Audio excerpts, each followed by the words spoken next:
I forgot about that. And then I would look at Leo, and Leo surrounded by like technical people, like only men, like talking to them like about like the technical stuff. Yeah. Like interesting. Oh, okay, we're live. Let's Yeah, go. contrast. All right, guys. So massive day today. We're driving to the BitAngels pitch event. So you guys are going to get to see us, or I guess see me and Andres there as well, but pitching MyWorker AI at the BitAngels event. The woman, this is the woman that Leo was talking about from... Yeah. She replied to your... She's an investment partner. She actually replied to my post from the video I showed you, yeah. Oh, nice. Guys, Andres is crushing it on the content, so follow his pages. Interesting. Yeah, so second to last day of Tech Week, dude. Turn right onto Lincoln Boulevard. It's crazy. Yeah, it was crazy, man. So, guys, the stakes are high here as well. So, Andre's going to test. So, last night, this is after like 2 full weeks of Tech Week. We're exhausted, long days, not fully sleeping. I find out last minute that I'm doing the BitAngels event because I really just applied last second. You have to upload a pitch deck and all this stuff. I didn't even fill out the form properly, like didn't fill out everything. Didn't even upload my pitch deck. But then I got a message on WhatsApp from one of the organizers, and he said, you know, like, we'd like to have you pitch. Like, all right, I guess we're doing it. And so, long story short, last night I found this out. So I had to figure out a pitch to give. My deck's not updated or anything. So you guys are going to get to see, we're going to this event. I'm not even going to use the deck I gave them. I just gave them a deck. I'm not even going to click through. We're just going to have the, I guess, first page up. And I'm just going to give a pitch that we made last night, right before we went to the party. We didn't fully, I think I tried doing it like 20 something times this morning, and I got through it 3 times properly, successfully. So hopefully our stats, you know, when it's the real thing, I think we're going to be more dialed, but there's a 10% chance we nail it if you just go off those stats. But I believe in us. I think we'll be able to give a pitch. But Andres, what are your thoughts? I mean, it's going to go fine. Don't worry. Also, look at this, bro. Study says 45% of men aged 18 to 25 have never asked a woman out in person. That's sad as fuck, man. Really? Yeah, that's what it says. How's that possible? I don't know, man. 18 to 25? Yeah. Have never asked a woman out? 45% of men, yeah. In person. That's sad, bro. How's that even possible? I know, right? Okay, well... We had people like this, and then we have people like the guy from last night that the one was telling us about. Oh my God. She said he's 24, so this guy, he's saving the other half, you know? That's crazy. Okay, so, I mean, I'm not sure how much I'm not sure how much we want to talk about, but last night we went to the how would you describe it? It was like a shitty mansion party. Yeah. It wasn't shitty. It was just... It was shitty because there was no party, bro. It was just people talking. It was a really nice place, though. It was normal. Like... I mean, I don't know. Maybe at night it doesn't look like wow, but I don't know. I thought it was a nice spot. But, I mean... And they had a DJ and all this stuff. But, yeah, I mean, it wasn't like... I feel like the crowd wasn't dancing. I mean, for calling it a party, there's no party, man. I was expecting, like, it's LA, man. Like, everyone says, like, parties, Diddy parties, like, all this shit. And then I go and there's nothing, man. It's not even dancing. Not even dance. I mean, we danced a little bit, though. I mean, some of the DJ was actually crushing it on some songs. I was amazing. Like, wow, what is going on? That was super sad. I should have Shazammed some of that. That was so sad because, like, the DJ was amazing. Like, I remember we were singing by the fire at one point, and I heard from afar. It kind of got me, you know. Yeah, of course. No one gave a fuck. Yeah. Yeah. That was fun. Yeah. And then woke up this morning. Shout out to Joaquin. I actually met through Andres.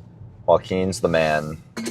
We came up with some really great ideas. You guys are going to be seeing some amazing content from Tech Week. talk with him for a couple hours. Then yeah, ran through some pitches. The pitches actually started about 20 minutes ago.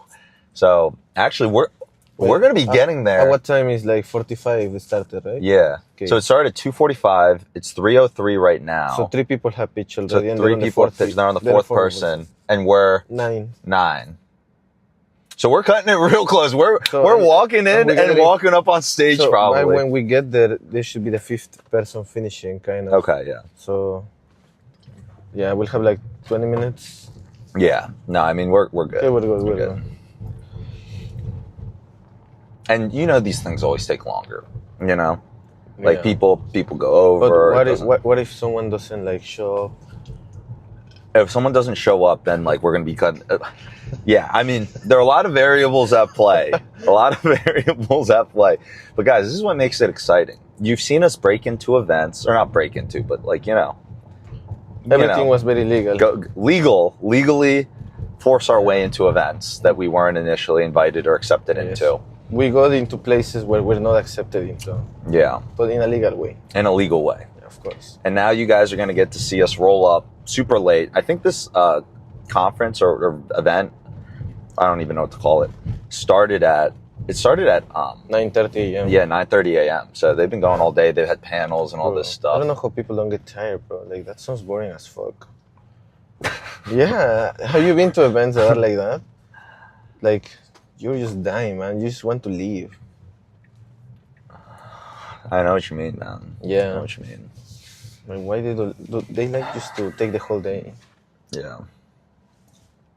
Would you ever be like a judge or a panelist in an event that literally will take you from 9 a.m. until like 2 p.m., 3 p.m.? Be on my phone the whole time, working. But yeah, I mean, I'd do it, honestly. I hate it. Oh no. Yeah, it's not worth it, man. Yeah. I think the only times I drink coffee is during that, man. In 500 When I go feet, to events like turn that, right onto 26th I just inject Street. myself coffee, bro. All right. They also recommended we Now turn right Waymo onto 26th or Street. Lyft, but we drove. So hopefully we can find parking. We'll see. Yeah. Damn, So they're doing female boxing here? Ah, no, it's a movie. female boxing. Damn. Oh, Battlefield 6. Battlefield 6. Nice. Yeah, a lot of Battlefield going on last night. Are you feeling sleepy? Should I park? Or we can get a little closer, maybe. I mean, should I park here? I mean, if you can, yeah, because it's like right next block. So. Okay. In 500 feet, your destination will be Here on it the says left. disabled parking. Damn. I mean, this is kind of tight, but hopefully we fit into this spot.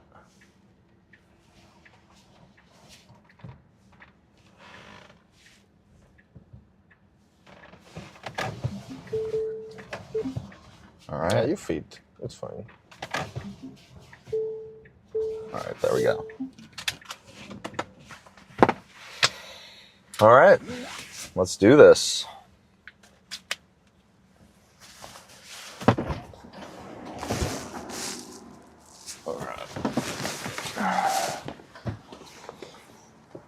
Getting some energy. Got to get the vibes higher so we can inspire the crowd. You agree, Andres, right? Of course. Inspire the crowd. Actually.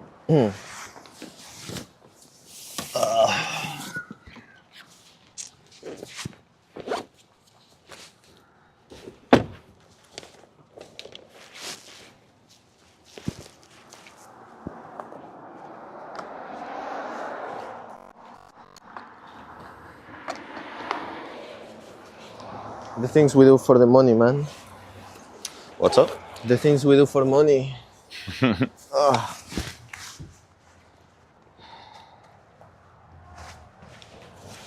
What was the address again? 1533? I think so, yeah.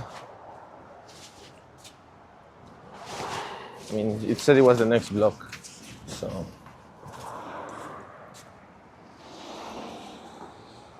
Okay.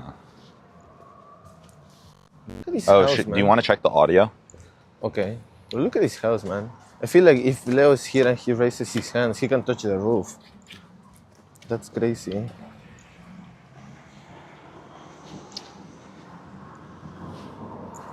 All right, guys, walking over to the BitAngels event. Andres, Yeah, the audio is fine. amazing friend, helped me come up with this pitch last night. Hopefully I can remember the whole thing. I feel like Andres is more nervous for me than I am because of... Nah, I'm very chill, you know. And then, yeah, we're going to go try and win this pitch competition. I wonder if they're giving live investments. Probably should have looked that up. We'll figure everything out there. Guess we'll figure that out. Where are you going? This way. This way? Yeah, All right. So that's the game plan. I guess. Getting some energy.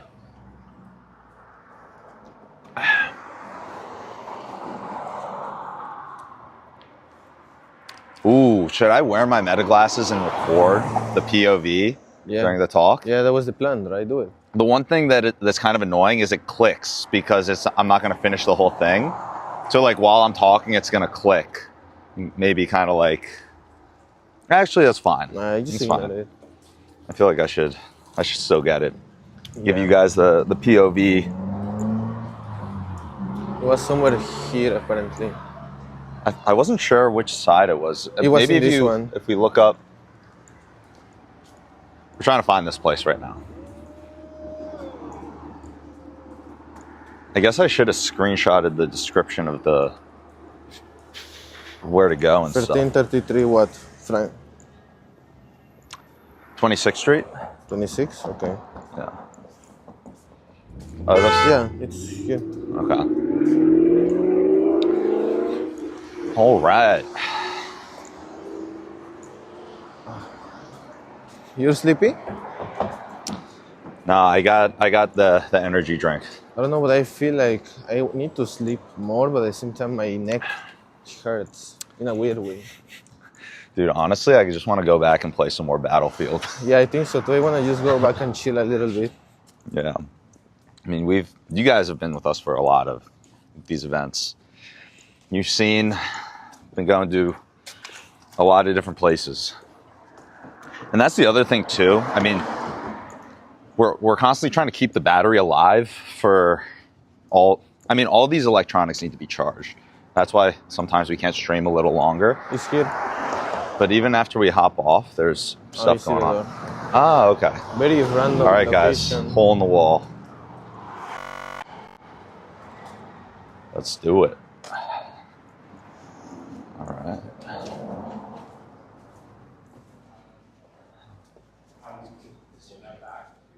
William. Oh, my bad. Oh, we're with William Samasegi, MyWorker AI. We're pitching, I think, second to last. Are you guys on list? Yeah, William. No, it's if you look at MyWorker AI, we're the we just applied on the BitAngels. Yeah, are we in the right spot? Oh, okay. I just want to make sure you guys have the right stuff. Okay. Cool. Are you on Yeah, list? he's in the same boat as me. I Yeah. think it was kind of like last minute. Thank you. All right. Thank you.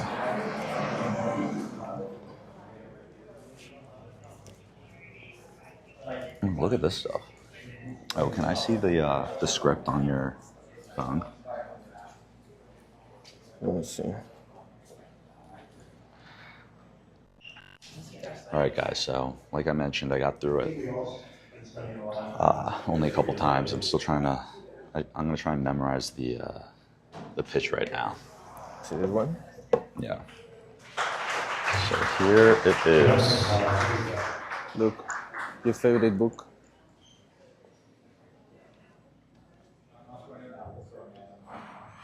All right. I'm gonna get my meta glasses. We're being quiet because there are pitches going on over there.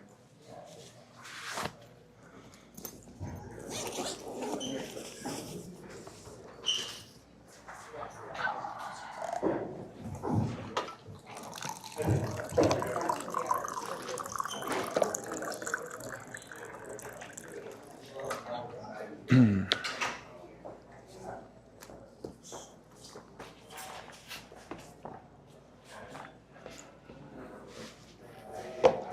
think they finished pitching. Oh, is that the last one? The one on. People just stood up and came. Oh, okay. Also, do you want to check if the stream's working in here? I did. Oh, yeah, it's here. All right.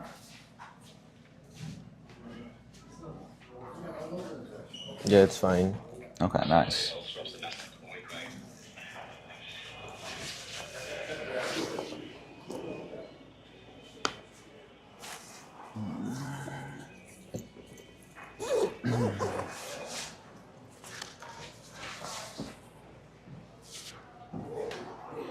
All right. I'll read it here quietly so you guys can hear it a little bit ahead of time.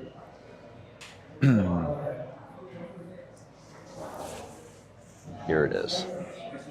I spent the last decade building companies most people said couldn't be built. My last startup, Size Mining, went from an idea in the dorm room to one of the leading with operations across 4 continents, powering them. Most importantly, I learned what it feels like. And you, the hardest part wasn't getting customers to even see us. So when I realized this is the invisible on a every kind of basis.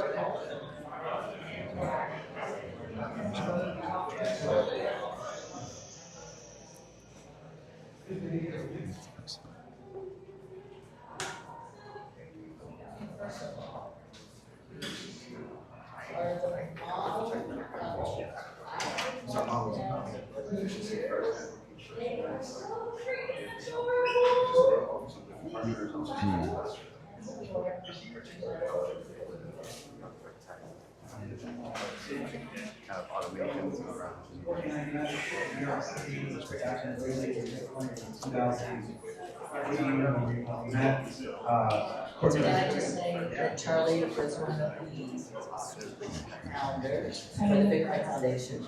Yes, I started the Bitcoin Foundation. It's a really long script, by the way. Like, look at how much this is that I need. I memorized starting like pretty much this morning. There's a panel right now. Charlie is speaking. Oh shit, guys, the pitches haven't even started then. I don't know. That means that everything's really delayed. Really? Check the... Because I think Charlie's panel is before the pitches start. Okay. Oh, so we got plenty of time, guys. Continue then. I could learn all this right now. Okay.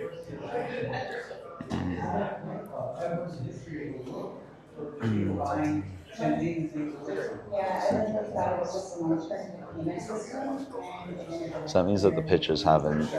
I don't know. I don't think the pitches have started. Let's go check this out.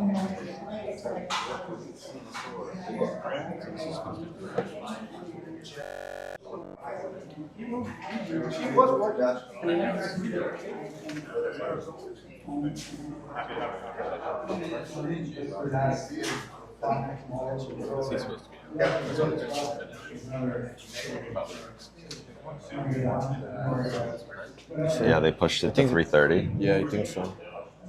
Yes, we still have a lot of time. Okay. Okay. Then continue. You wanna go sit or you wanna stand here?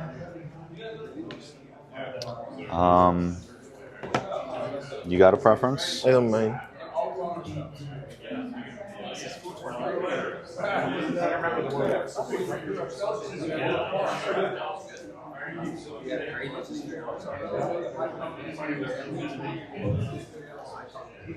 All right.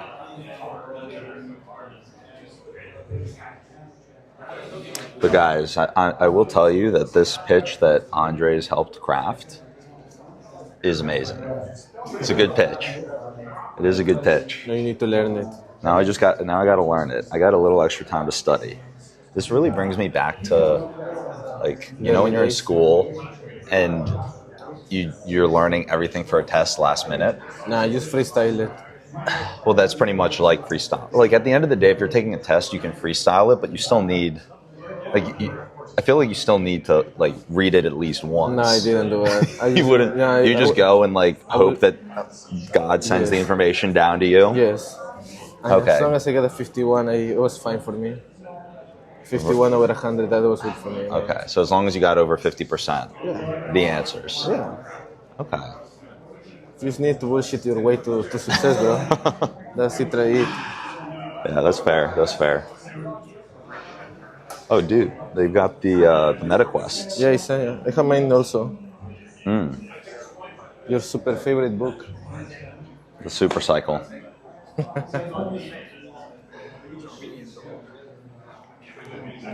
Okay. All right, guys, we're gonna learn this.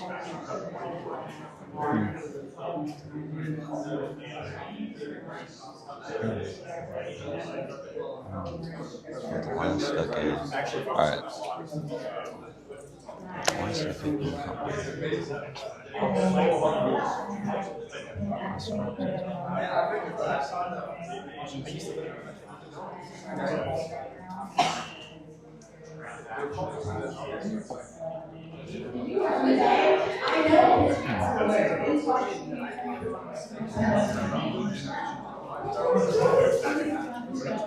What is this?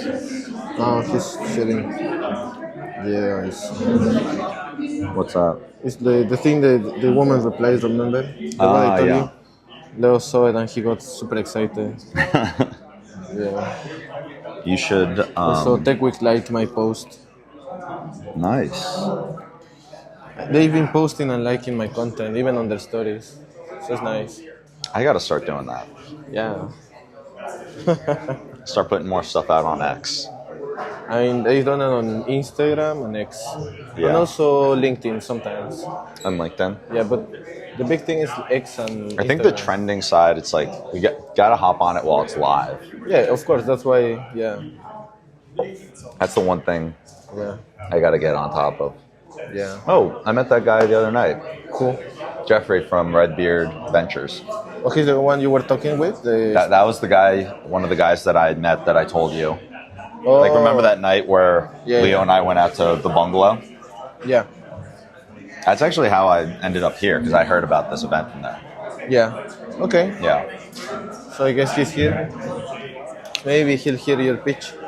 Yeah. Maybe. Should we ask to go first? Who's the person you would ask that to?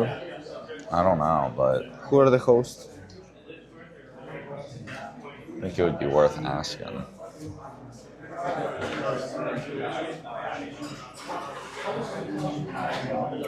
So I don't want to have to wait around, you know? That's true. Yeah, let's Yeah, go. I mean, Let's go find the see if we. host. Let's find the host and see if we can go first.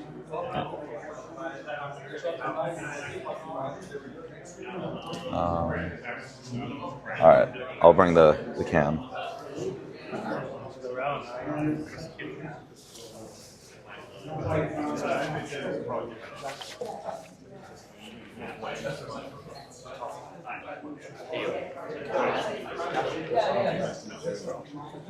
Excuse me. Thank you. Sorry.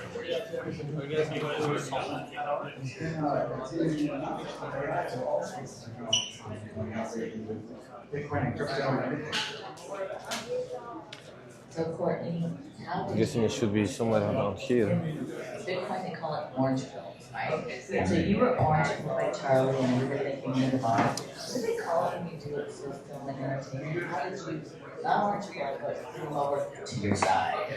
Because he believed in me. No, So that's the guy that I just met, wanted Charlie. I've been at this for a really long time. I lived in New York City for 17 years, and you get your bites here and there. So that's the It event. didn't really start to happen for me. It started to ask me to dance. And then it kind of just was this roller coaster ever since. And it's been fun. I should say rocket ship. They're going to many people. It's been amazing. But yeah, so how did I get you into it? I guess it's just you need to just be part of it, and then also you wanted to introduce. It's interesting why the event feels a bit small, yet this industry moves so much money. Just been going with that for Yeah. the past 4 or 5 years. I feel like a lot of Bitcoin is like that. Really? Crypto. But why do Yeah. you think that is? I don't know. You know what? Actually, I think it's because in the early days, like, it's not traditional finance. You know, the people who started in Bitcoin were people who were just, you know, technologists very early, had different values than what you traditionally see on like Wall Street or something, you know? Yeah. And they don't care about like how fashion or how they dress, or it's just a different type of culture. Yeah. And that kind of, I guess, plays out in the events. Makes sense. How will you find the host? I think she's the one on stage actually. Yeah? You know, Yeah. I think a lot of people are more jaded with it, and it's I nice think to it's see that people are coming the around Asian lady on the far and left. really believing in it and thinking different ways to embrace it. Not only that, but I'm happy to see the people that were around in the early days continue to embrace it. You have an OG like David Chow over here, but you know, Michael, we met in 2014. I remember when you at EVR, the club, right there. EVR, it was on 39th Street between 5th and 6th across from Bryant Park. Fuck, people just meet partying, bro. That's crazy. What's up? People just meet partying. It's actually, I think, how I met Charlie. No way. Oh, it was at the blackjack table, so. You're not showing the event, Oh my right? God. Huh? Why you don't show the event?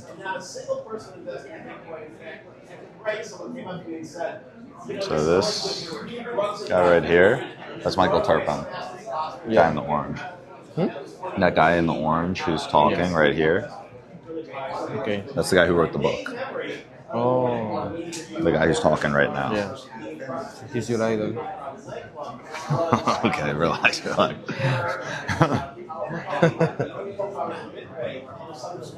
Can't really hear him.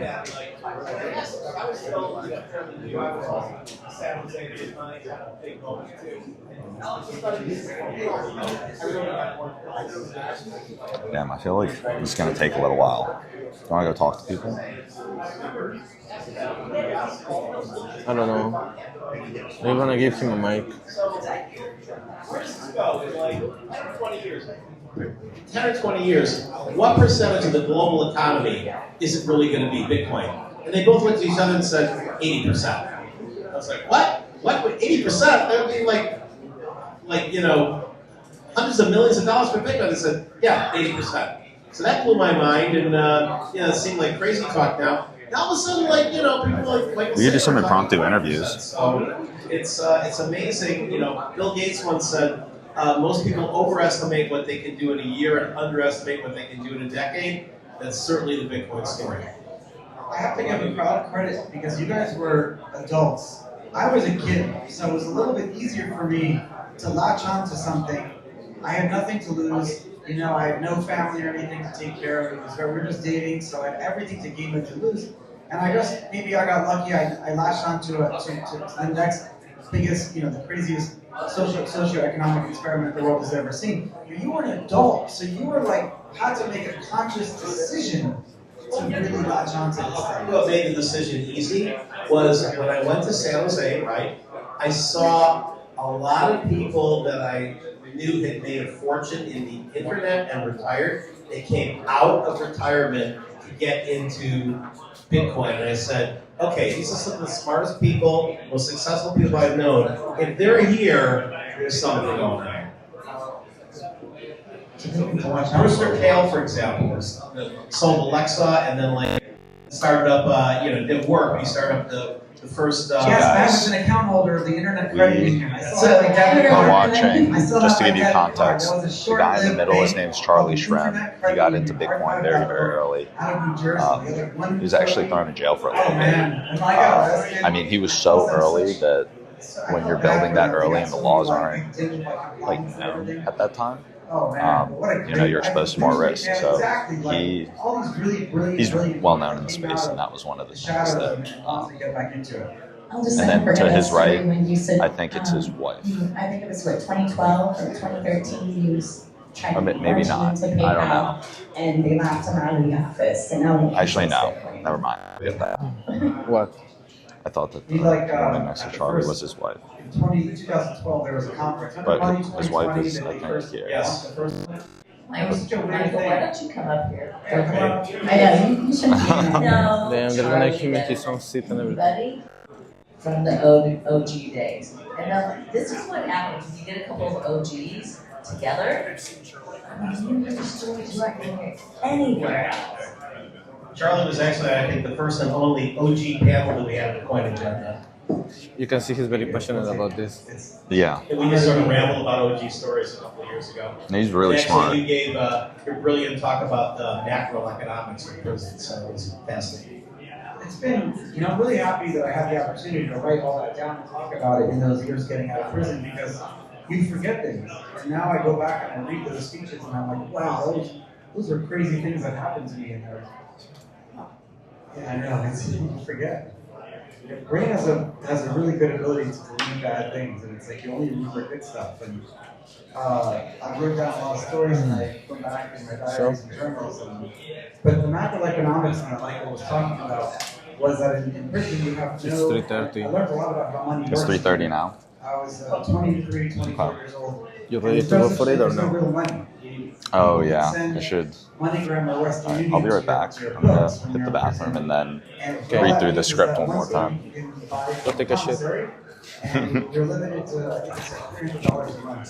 So it's very limited, and there's no other way for, there's no peer-to-peer currency. There's no way for inmates to trade with each other or start sharing goods and services and have savings and things like that. Cigarettes and stamps, but what ended up becoming a thing was mackerel, like packets of tuna fish, but instead of tuna, it was mackerel. Don't ask me why. I think because the texture of mackerel was more solid than like the mushy tuna fish, but mackerel was the best source of protein on the compound. It was always a stable price. Every prison in the country, it cost the same, so everyone gets transferred at least once or twice from prison to prison. You're not allowed to take anything with you except for your clothes and your food. You can take your max, so it becomes the currency. You take it all over with you, and everything in prison is priced in max. Personal trainers, sodas at night, food, contraband, haircuts. You have people, any type of thing. So you have max, but then what happened was that the one downside of these things is that they expire. After about a couple of years, you can't eat them anymore. And people spend a lot of time in prison. So you can't tell them, like, oh, your savings are just going to expire. Like, it doesn't work. So what happened in... Kind of like fiat currency. Yeah, and in fiat currency, they take the bad dollars and they take them theoretically out of circulation, and they replace them with good paper money. But what happens in there is you can't do that. And you see, like, in war-torn countries, they have startups where they are taping money back together. Do you do last in, first out your max? Yeah, last in. Actually, you do. No, you do. What happens is It's crazy thing. when you open your locker and you're paying someone, you're going to use the one that has the closest expiration date. And so that has a huge value. All these little things. But what had happened is that I noticed people would price things in max and then money max. And what was a money max? It was a macro that had expired. So they maintained value, only half the value. So anything we price one mac or two money max. And that's what the valuation was. And it was very interesting to see people have thousands and thousands of dollars in savings and expired fish in their lockers and hidden under their bed. But you literally broke this down into a mathematical, We're breaking this down into the inflation rate and all this economic statistical stuff. We're breaking this all down in there. And we have a lot of math nerds in prison too. So it's Did you actually aim for that? Oh, I love math. I would love math. I would never break out and eat it raw, just straight with a fork, a little bit of olive oil. I loved it. So I still eat it today. Old habits die hard. I texted my prison friends hey, I'm eating mac today. But one day, the administration, there was a guy in there who was in there for 20 years, and the administration didn't know this, but when he got released, or no one knows what happened to him, they took all of his thousands of money maps, and they just put it in the trash. And so all the inmates, like, there was a gold rush. We ran, we saw we got dumpster dive, and we were hoarding. And so we were all overnight rich. Like, the base of the currency. And that night, we all thought we were rich. I was like, 10 sodas for me. And they're like, no, Charlie, Money Max or no more. No one had accepted it anymore. I completely lost all the value. Kind of like in the Bitcoin Standard where they talk about when was it the Cook Islands when the Cook came over and they brought all sorts of seashells there and they bought the market of seashells. It didn't diminish the value of seashells.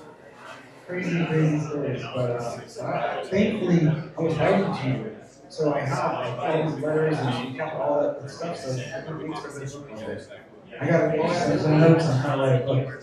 Or a movie or something like that. Or a TV series. Or a TV series. So the early days of Bitcoin, how do you compare that to now being in the early days of sort of AI, particularly as AI content creation? You sort of mentioned it seems kind of similar to the size of the rooms and the communities. Where do you see this going in a few years? Want to take one? Okay. So I got into this industry from just being around 40 film sets the last 5 years, running my various consulting or my own startups from literally her film sets.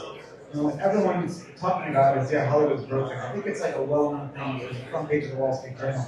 But I'm not a dimmer believer. Like, I don't want to go there. But it's the same kind of vibes that I got from what we were getting with money. Remember, like, when we got involved in Bitcoin, people take for granted now. You could not send money to another person. PayPal was the only way. Wire transfers, you could go to your bank and write a thing out. You couldn't go log into the bank and say, okay, here's the person's address, here's their wire information. Just go in, bam, you send a Zelle or a Venmo or a cash or a... This is before stablecoins. So really, when I discovered Bitcoin, it wasn't just to see that it was going to change the world. It was also like, oh my God, I can send somebody Bitcoin and then pay them 2 minutes. Exactly, within seconds. So in the same way that it fixed a lot of things there, one of your speakers said, great 7 years of technology.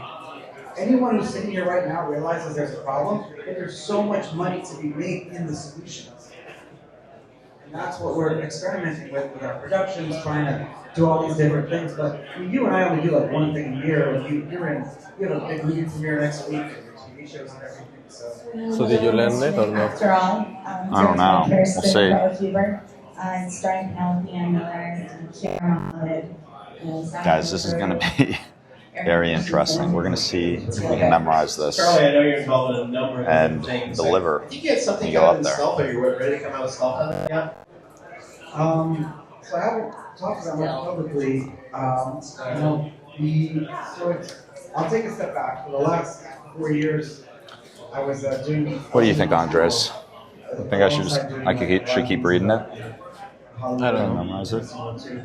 But I was investing on behalf of funds and ventures. I helped raise a little bit of that fund.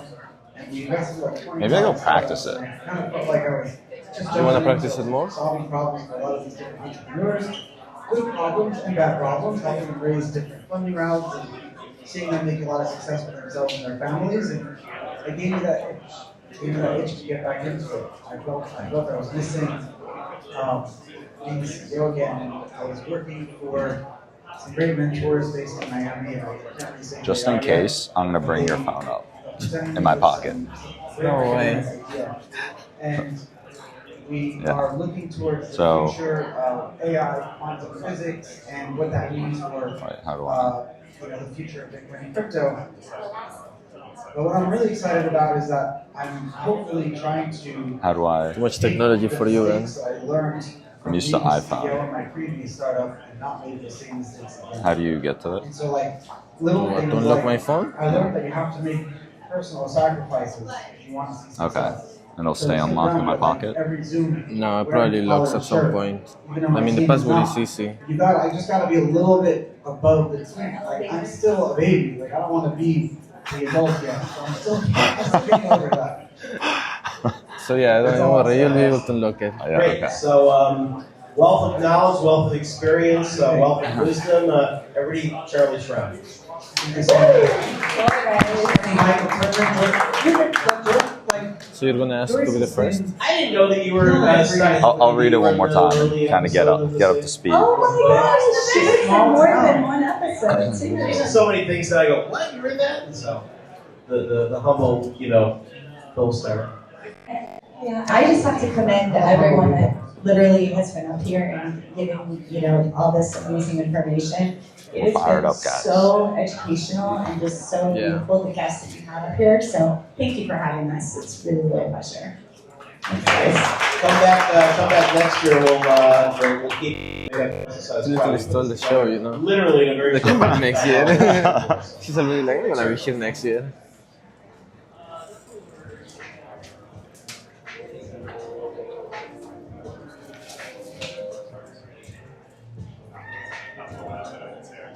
It's no speeching time. But you're gonna say to be second. We'll see. Okay. View the stuff for a little bit. So guys, that was all the main panels, right? I think so.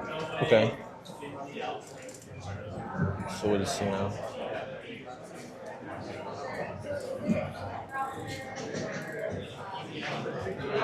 Bro, why people in this country like everything is sweet, bro? I was like, why is this water tasting sweet? The water's sweet. And then I go check, and they had put like fucking fruit in a thing separated from the water, but so that it's slowly taking the sweetness from the fucking fruit. And I'm like, bro, fucking people, man, just want water. Just want some water. Yeah, now it's full of sugar potentially. Yeah, it's pointless, Harry. Charlie Cavalier, he's coming to the stage. They were officially hanging out with the Wait, it's more panel? Oh, that's who put on the. Those are They hosted the event the other day. Oh, Those are probably the hosts here. Really? Stay with crypto. Oh, there might be another panel, unless this is kicking off the pitch event.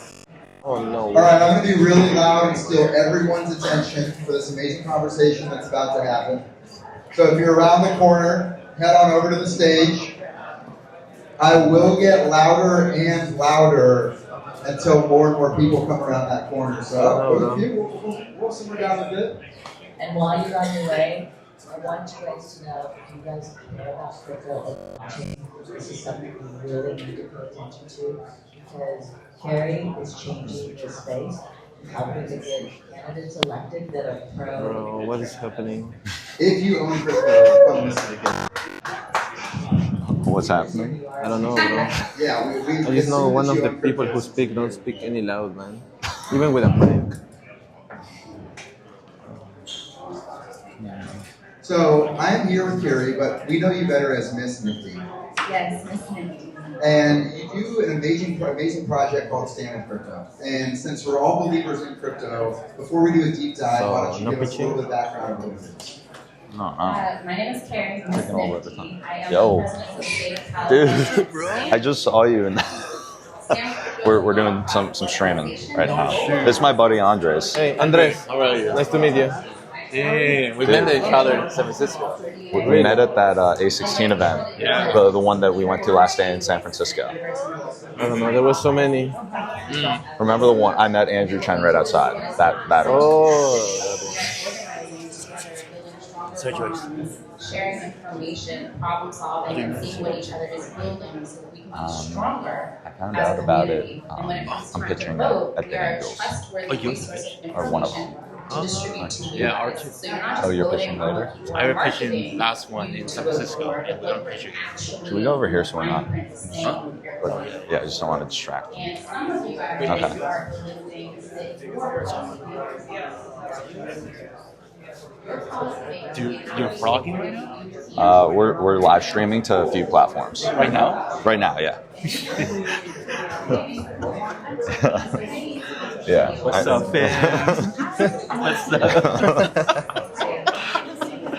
Did we talk about this when we were in S? I mean, you SF? mentioned kind of it. Yeah, a little but bit. Yeah. I think you had a cameraman then, right? I did in so, SF, so but yeah, now you had a big thing. he rolled his ankle, so we're doing it this way. This makes it easier because you can kind of just like put this down. So, I'm not just good like- advice, if you ever get a cameraman, make sure he has strong ankles. I Otherwise, was in the media industry before, back in really? the days. Oh, so you have strong ankles then. Yeah. Yeah, that's my. I was living in San Francisco before. Oh, I see. Room full of people that are trying to onboard everyone in either AI or blockchain project. You have somehow brought 2.7 million people together behind the cause of this. What kind of impact? I think they want everyone to see they're speaking, but no one cares. Any race you want, you are literally determining. That's what it seems like. Yeah. First, and we want just a second.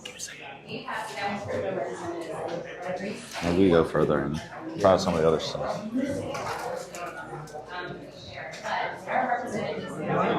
Like they're trying to push us here, but everyone's trying to run now. Yeah, let's go deeper into the other room.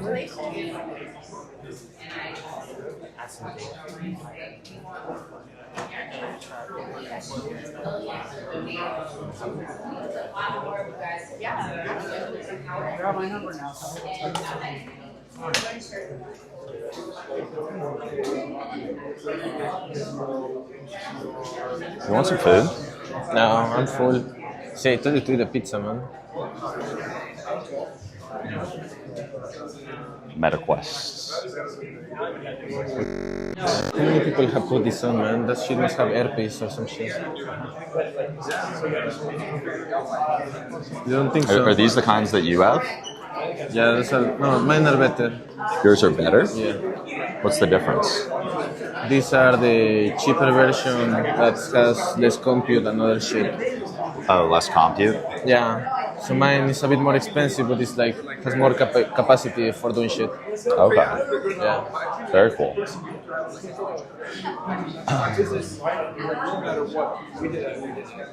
I'd be down to try them on.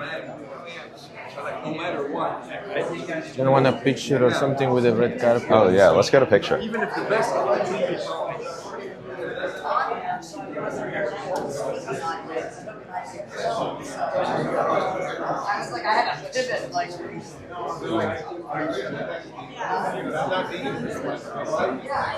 we do it with your phone?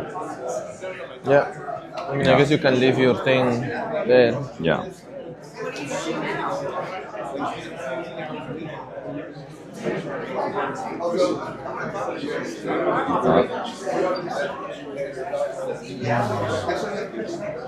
Yeah. Oh, you are? It's so fun. I'll be right back. Somebody stole it. Dude, how's it going, man? Really good. How are you? Good to see you. Yeah, how are you? Just hanging out here with my buddy Andres.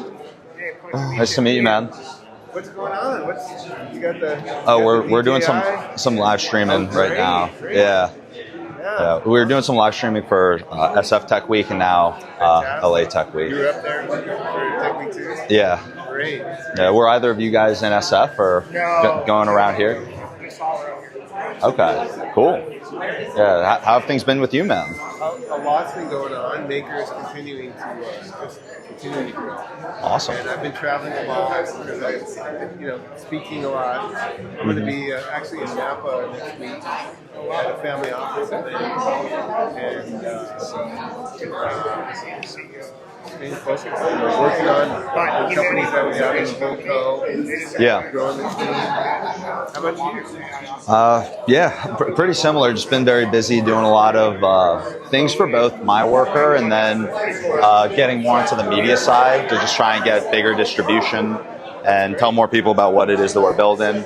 We're actually also going to be pitching later today, telling more people about, just I guess telling everyone about the company and things like that. So, yeah, it's pretty exciting. It is. Yeah. What type of events have you been hitting for the speaking side? I've been speaking at a lot of family office and technology events. Like I was on a panel this morning. Oh, okay, nice. I was talking about how AI and decentralization have a future together. They're very symbiotic. Right? So if you think about AI, it's the brain of these different things, both virtual and physical. Yeah. So AI is the brain on the robotic side,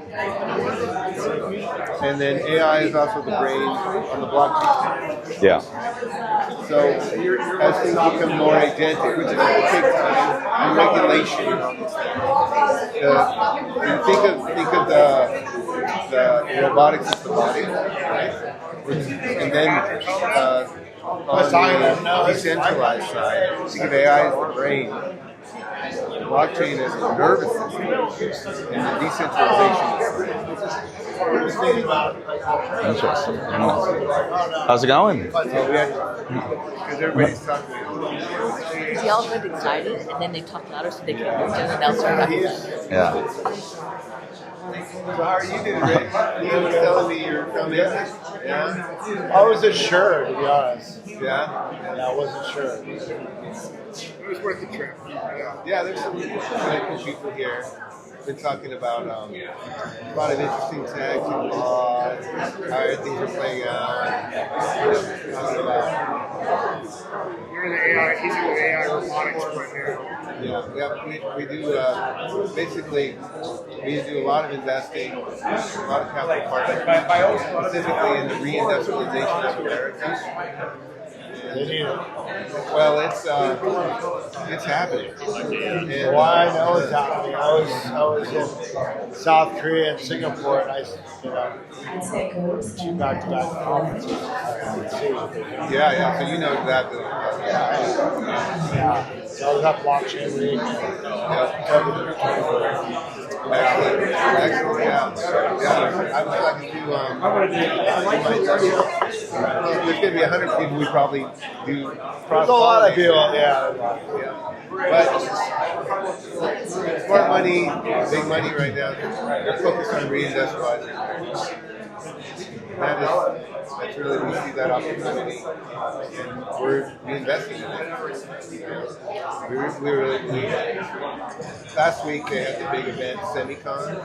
The first time ever that it wasn't. If we could just hang tight, maybe head on over and sit down and watch some of the presentations of the panelists. Semiconductor manufacturing plant. Taiwan. Hey guys, Oh, they're doing that. Can we make our way?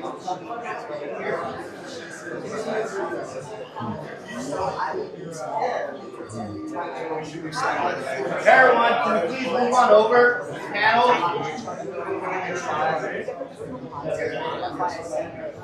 Hey, Charlie. Don't mean to interrupt, but do you remember? Oh, I'll let you finish up with what you're. Yeah, go for it. I sent you a text, Simon. How's it going, man? Good, Charlie Shrim. Nice to meet you. Nice to meet you. We met each other back in Vegas during the when? the poker tournament, blackjack. It was, Yeah, it was like 5-6 years ago or something. That was Charlie Lee was there, I think, too, and Bobby Lee and Adam, World CryptoCon. Was it World CryptoCon? Was it? I think it was World CryptoCon. I think it was World. Yeah, in Vegas.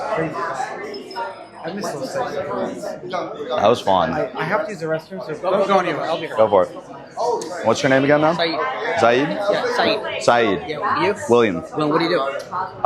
Been a tech founder for 10 years. Here at the event, doing a pitch, and yeah. What brings you to the event? Pitch player? Yeah. Okay. Yeah. I'll be looking after you. Nice. What are you up to? Okay, nice. Decentralized AI. Okay. Giving people the ability to own their AI. Okay, nice. Are you based in the area, or are you visiting? Okay. Do you come for this event? Well, not this event. For I came Tech here. Week. Yeah, so there's a couple of our investors here. I see. Sheldon, they asked me to come here, and now they're going to also told me to come here a few days before. It's at the Tech Week. That's what we've been doing. Nice, man. What do you guys do? Well, so it's actually funny. My last company was actually more directly in crypto and the Bitcoin ecosystem. Do you know a company called SAS Mining? I don't. It's just like how Coinbase made it easy for you to buy Bitcoin. We make it easy for you to mine Bitcoin. So not cloud mining, but Bitcoin mining as a service. We're the one that actually coined that term, came up with starting that. I guess like as a sector where it's like you own the hardware on paper, then the Bitcoin mined from your machine, sent to your wallet. But it's on your infrastructure. Yeah, so we've got facilities on 4 different continents and people mining with us from around the world. Yeah, but the company I'm going to be talking about today, pitching, It's interesting because I came up with the pitch last night, the new pitch. We'll see if I remember it, but I'll leave it for the because I'm actually live streaming right now, so I kind of want to like let it be a surprise. Oh, just realized that I'm not even. Hey guys. Yeah. And what was the name of your company? I'll shout it out. Shiza.ai. How do I spell that? Shiza. Shiza.ai. Yep. Okay. And your ideal customer? We're infrastructure, so B2B, Their partner. B2C, B2B2C, all these things are going to die. It's going to be only one, A to A, agent to agent across the board. Okay. So we're building out the infrastructure for what we call a post-agentic economy. What does the world look like once the agents become a reality? Okay. And so, what's the business model? So the business model is basically where all of these agentic transactions that are going to be happening, we're basically going to be taking a little bit of a fee on top of that. Okay. So all the transactions that are happening, you'll take a fee on top of it. Okay. So think about it as it being the capital markets of the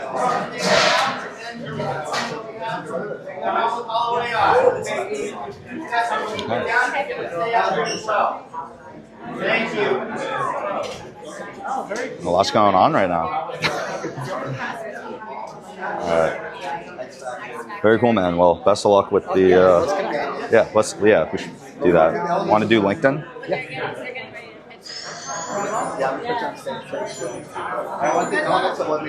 Yeah, let's do it. I'm live streaming right now, so maybe we could just William. SZ should pop up. Yeah. Where's that from? It's a Hungarian last name.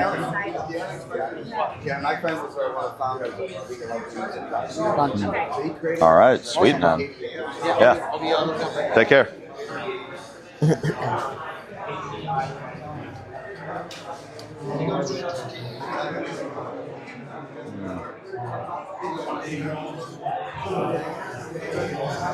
So how was it? It's good. Think the pitches are starting soon? I guess.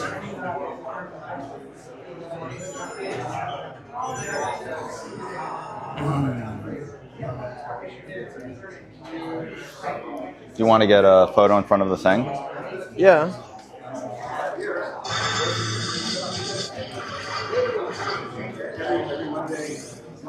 Oh.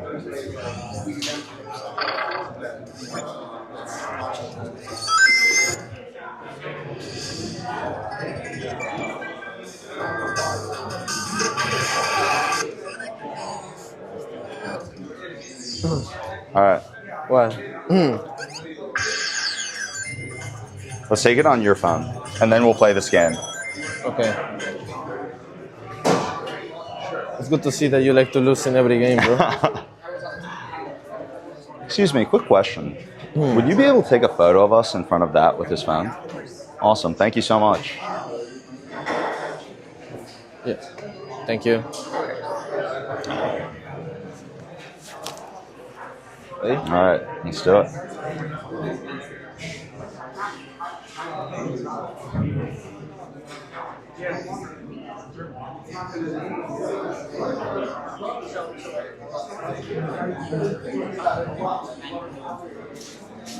All right. What if we different close-ups, faraway shots? Oh, Thank you. Thank you. You look like you're like good with the photography stuff. I don't know. Sometimes I can just kind of sense it. Oh yeah.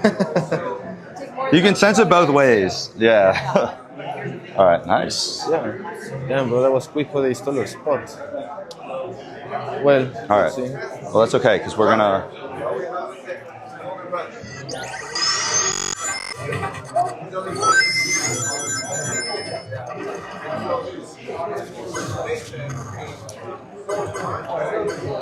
All right.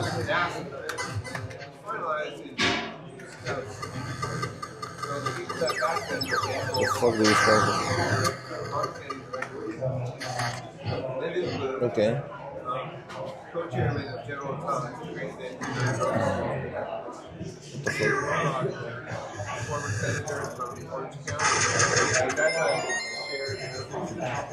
this is like Pac-Man.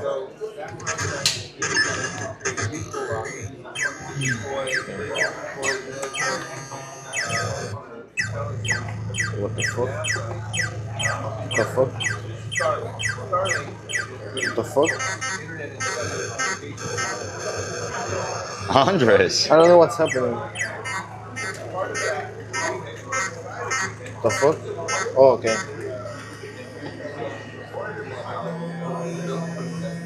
Bro, what the fuck is this, bro?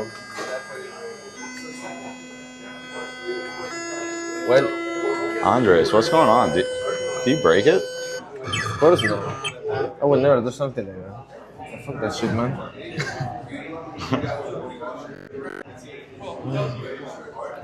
But this shit's so boring, man.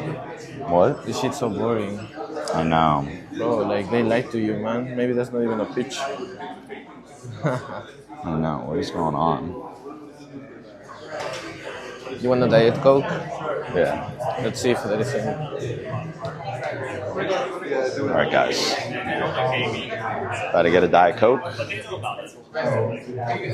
You're not on?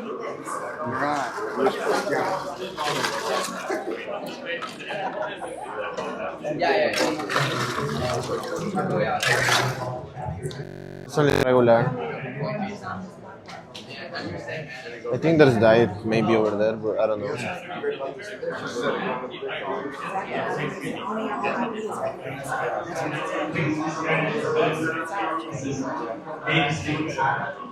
How's it going, man? Do you guys have a Diet Coke or Coke Zero or anything like that? It looks like they have some Coke back here. I'm gonna let you in on a secret. There's no bartender. I don't work. Okay. My bad. Don't worry about it. William.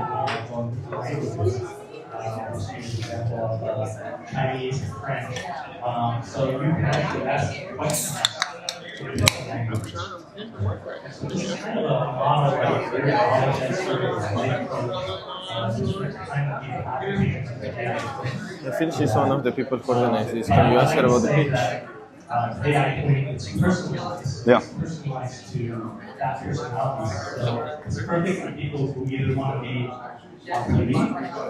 It's hot, right? It's alright. We actually worked across everyone to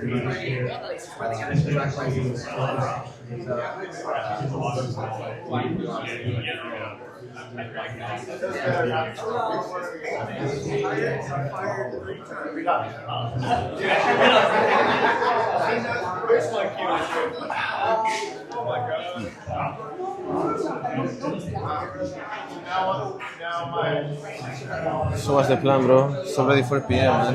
It's good that we came late as fuck. Oh, thank God. Yeah.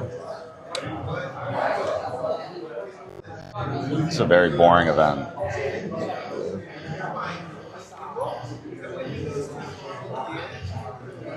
I don't know if your friend's still here, and maybe he left.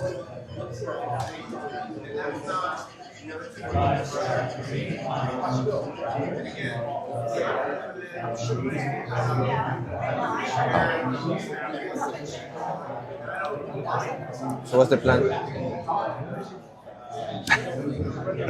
I still feel like I should stay in pitch. Do you see your friend, the one you wanted to talk with?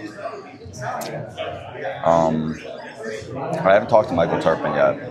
I went to talk to Charlie. It's kind of weird though. Why? I don't know. Wait, I think that, well, we met like 6 years ago or something, so maybe you didn't remember. Oh. I also look a lot different than we met 6 years ago. But then he remembered the conference and everything. Okay.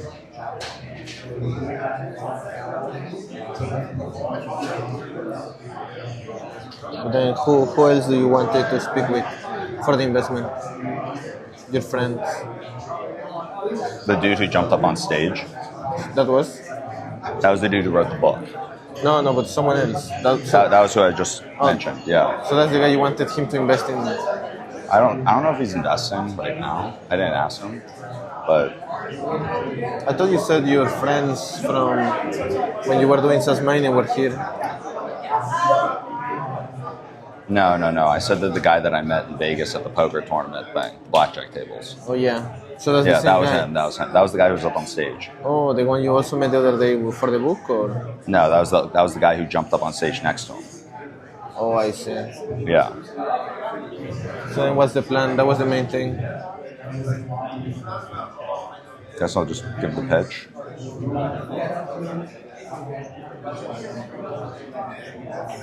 You could go talk to people in the meantime. Yeah. There are some panelists here. Yeah. To talk to them. Well, go for it then. All right.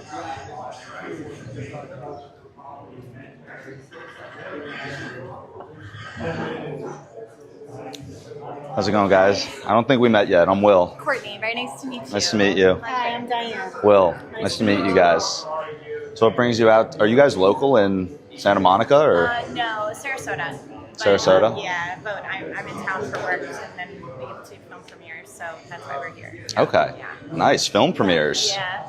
Well, like Bitcoin focused films or just in general? No, I'm an actress, so yeah, we just have this generational film called After All that just premiered last night at the Lumiere Lounge Music Hall, and it'll be in theaters. It's actually in theaters today. Oh, well, congratulations. That's huge. Thank you. Yeah. And then I have another one at Arenas in the Lounge. And Okay. That's called Whiskey Run. Whiskey Run. Yeah, it's Thursday. That's Thursday, October 23rd. And do you guys work together? Or are you also in This is my mom. Oh. She came for the premieres. That's why she's here. Oh, the support system. So you're the one that makes it all possible. Nice. Yeah, literally. Yeah, and then so you guys ended up at this event through. My husband is Charlie Shrem, I see. Okay. and we've been in it since, well, I've been in it since 2013, so Okay. yeah, we're OGs, and Joyce asked us to speak, so that's why we're here. Amazing. Yeah. Yeah. I have not been in it since 2013, but I guess I dove in trying to build a company in the space in 2018. Okay. But yeah, it's been a wild ride. You guys have definitely rode through a lot more craziness. It's not over. We were just getting started. I know, yeah. Oh my gosh. I mean, the time you guys were getting in, it was really early. For me, it's going great. I ended up growing a company called SAS Mining, which just like Coinbase makes it easy for you to buy Bitcoin, our company makes it easy for you to mine. So it takes care of like no PhD in power or anything needed. And yeah, we've got operations mining on 4 continents. And there's an amazing CEO running and growing and scaling the organization now. And that's opened up time for actually what I'm going to be talking about later, pitching with MyWorker. Yeah. Thanks. Yeah, absolutely. It was great meeting you guys. Very Yeah. nice to meet you. Take care. Nice to meet you. Nice meeting Good you. luck with everything. Thank you.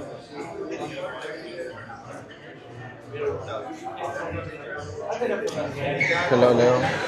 I'm calling Leo. I'm doing good. I'm at the event with William. We're at the event I told you about. Yeah. Something related to Bitcoin, cryptocurrencies, I guess. Yeah, so he has. Yeah, I'm with William. He has to pitch, but I don't know what time.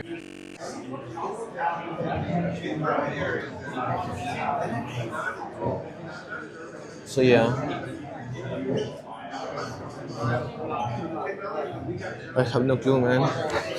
I'm just here, like we're both exhausted, and we're just waiting so for him to exhausted. pitch, and then We're grinding through go this for back you home, guys. play Battlefield, relax. We're putting in the work right now. This morning when I was practicing the pitch, Andres looks at me and he says, "Oh my God, you look exhausted." But we're gonna do it.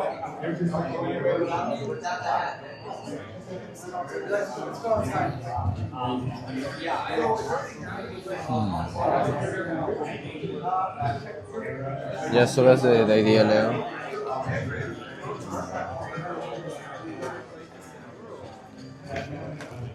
Okay, after this, I guess we'll go home and just play Battlefield and relax. So yeah, but I'll let you know. Perfect. Perfect, man. Sure. See you, bro. Bye-bye. That says that once we finish with this, to let him know what we're gonna do, so he joins us. Yeah, man. I'm just gonna put this down. My arm's getting tired. They're blue balling you, bro, for like the pitch. I know. I mean, at this point, I would leave, man. Damn. What do you think? I mean, the main purpose of being here was to pitch in front of the guy you wanted to talk with. You already spoke with him. No one gives a fuck about what's happening there. So I don't know, it's like, they already don't give a fuck about the panelists. I don't think they care about the pitching. Plus, I think the main people who you wanted them to see you, I don't see them anymore. Maybe they even left, most of them.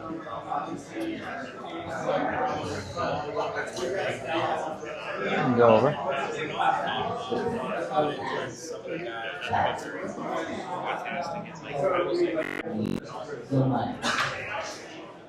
So guess what? Remember I said if you're a startup, you should be in this room. You're going to be hearing from the people that can actually fund your project. Okay, that? If you're a startup, you should be in this room right now. Because you're going to hear what investors are looking for, what they're thinking about. Maybe you'll want to alter your pitch because most of them are judges for your pitch amount. Okay? So Shirley, would you love to come up and introduce the people that are going to be with you? Jasmine. Wait, Shirley's on there. Jasmine? Yes, please come with Shirley and Conrad and Jeffrey. That's right. Jeffrey, Shirley, Conrad, Sheldon, my distinguished panel.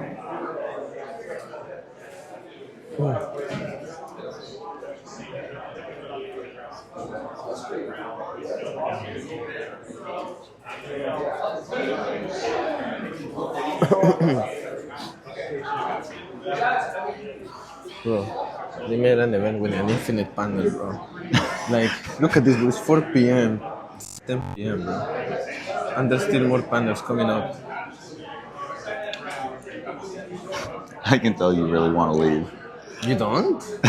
I do. Let's go, bro. I feel like I should still pitch. I don't know. What do you think? At what time would you pitch, bro? At 6 p.m.? Like, which panel is right now?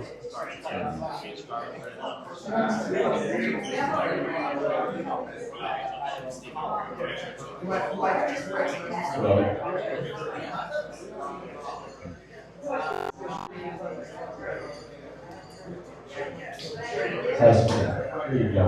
If you're a startup, you ought to come over to the main stage. You came this far. If you're sitting over at the front door, you're going to miss what you come for 40 feet and about 15 minutes of conversation.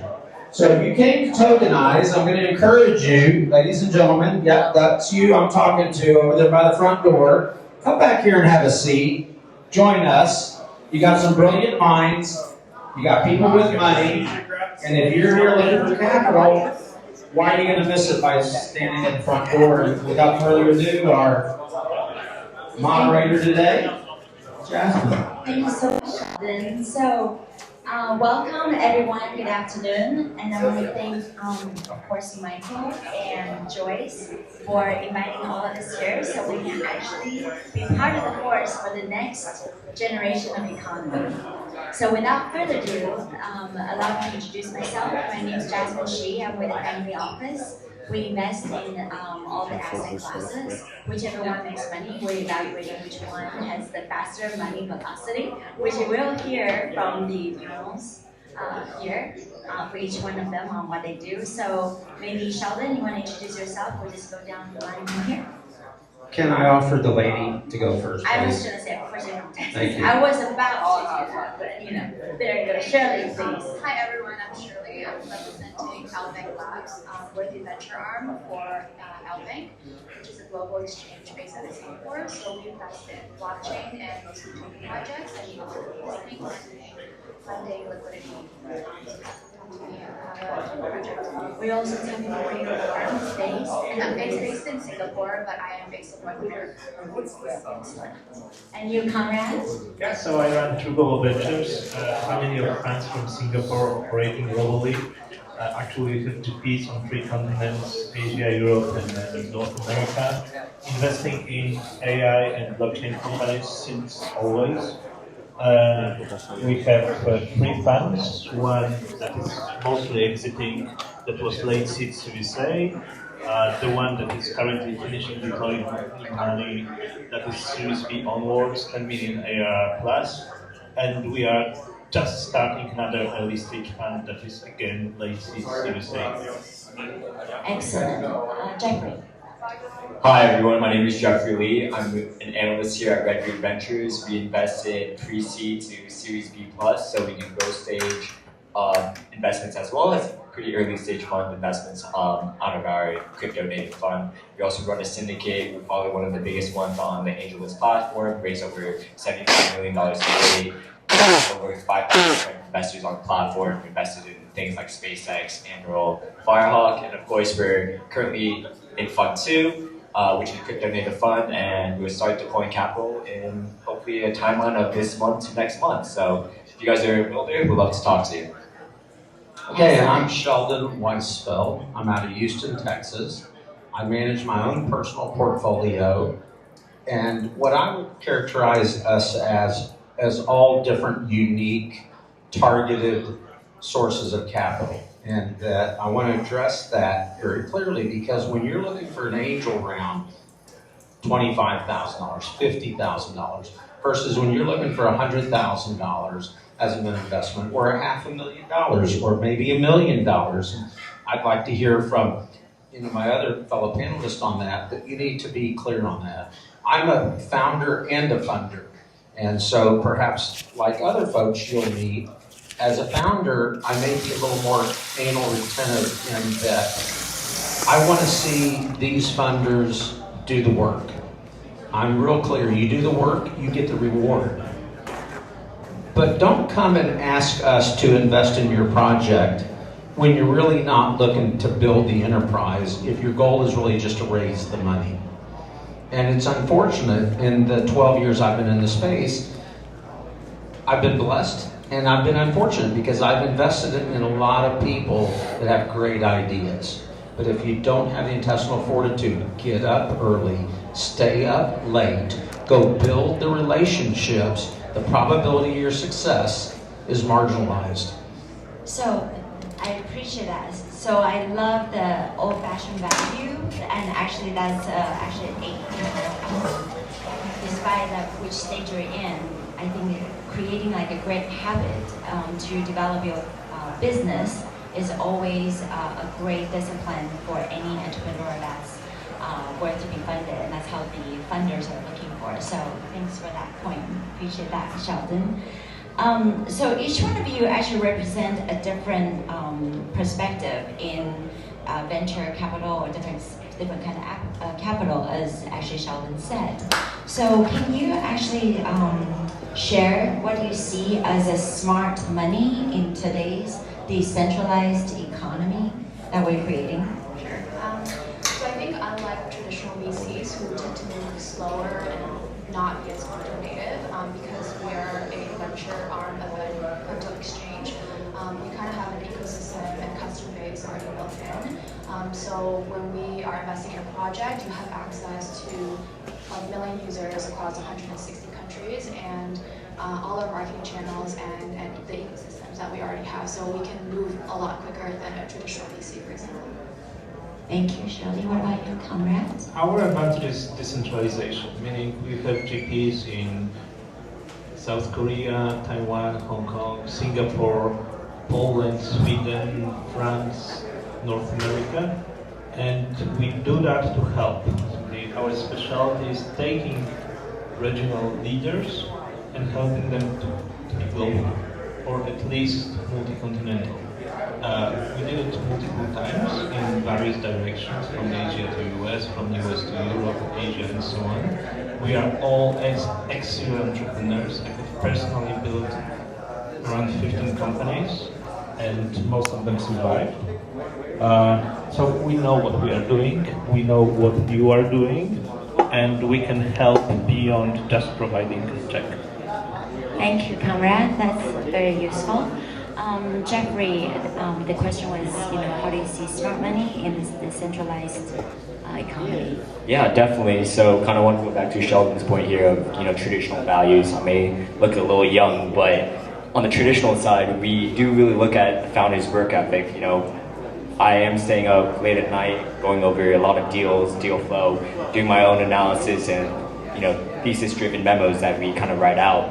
So when we look at different projects and where we want to deploy our smart money into, we really look at the founders and their work ethics, if they're able to build a connection and work with us on a strong relationship basis, as well as we look further down the line. So, Redbeard Ventures, we not only deploy capital, but on the smart capital side, we also help them with go-to-market, distribution, market making. So we help them match with different liquidity providers and get them listed on exchange.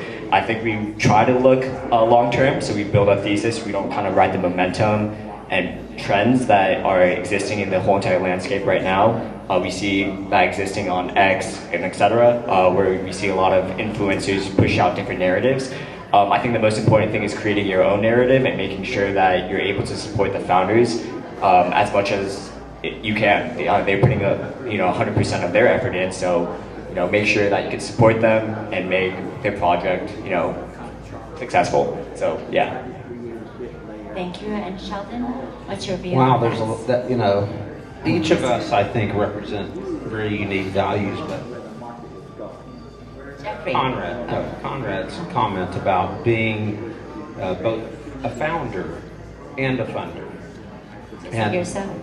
And yeah, like myself. So, but to understand, my investment thesis is very basic. Fundamentally, do I have an opportunity to build a relationship with you, the person? And then secondly, do you have a real clear vision of the problem that you've identified? And then with clarity of the problem, do you see a path to profitability? Because while as an angel investor, many times it might feel like a donation, it's an investment. The dilemma is that with some early stage startup wannabe entrepreneurs, they don't have the work ethic. And I share a very simple example. I was invited last night. Michael and I might be peers, It was interesting because Charlie said, he was the old guy in the crowd in 2012 or 13. And I was that same old guy in the crowd in 2012, 2013 when they said, the government's rules don't apply. This is outside of government control. The reality is it doesn't work that way. And I went out with the guys. I made some connections last night, collected a few names and phone numbers, of which one project I actually was rather interested in. Interestingly enough, I invited them to show up today, and today, you know what the problem is? They didn't show up. They didn't show up. You come here to tokenize. You stand at the front door and you engage in a conversation when the value of what's been put together is sitting right here on the stage. Why do you miss the event for 30 feet? Doesn't make sense to me. And I understand we want to connect. So I'm going to take a moment just to teach.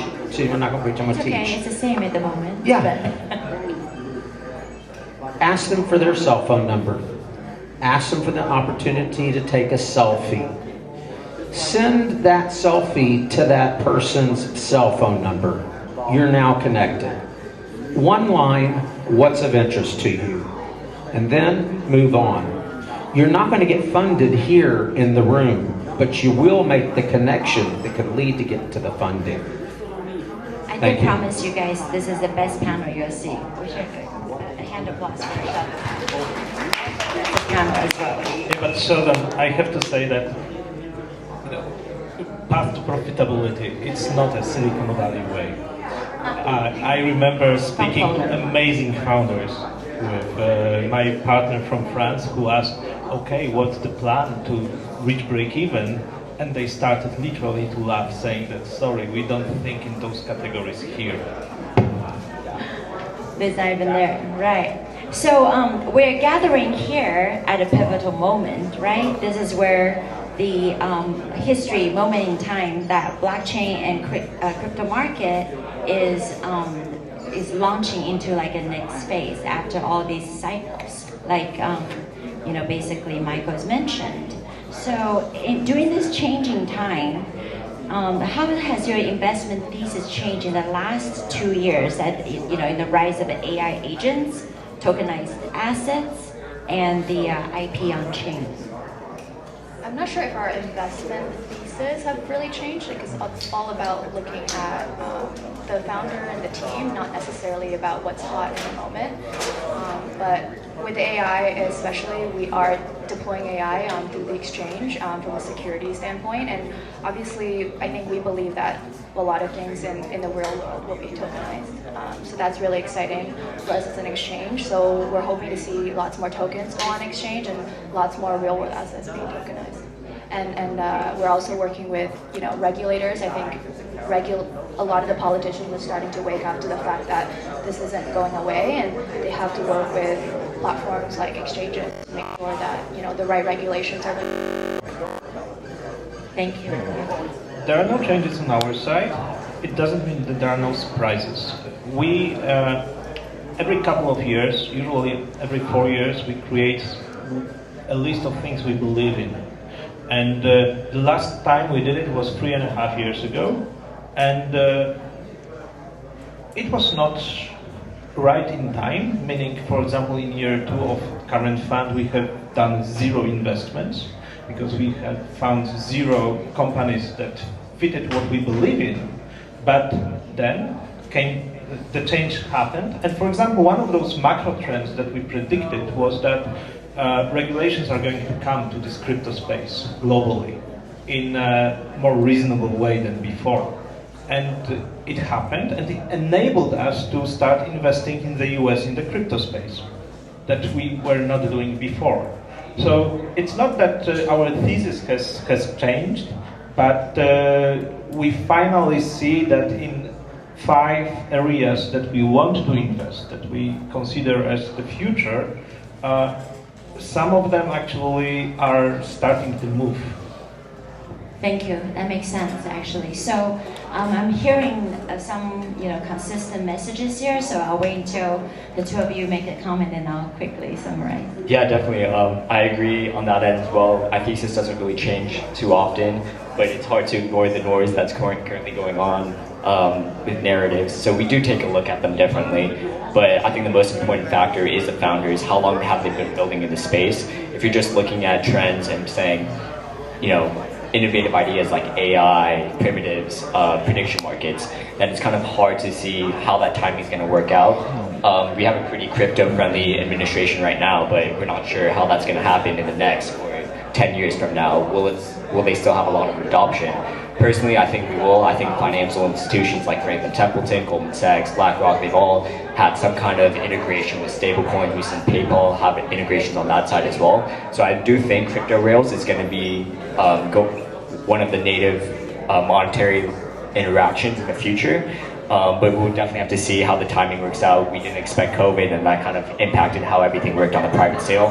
That's something that we as investors could never expect. So there's always events that happen like that, but we can't ignore the noise.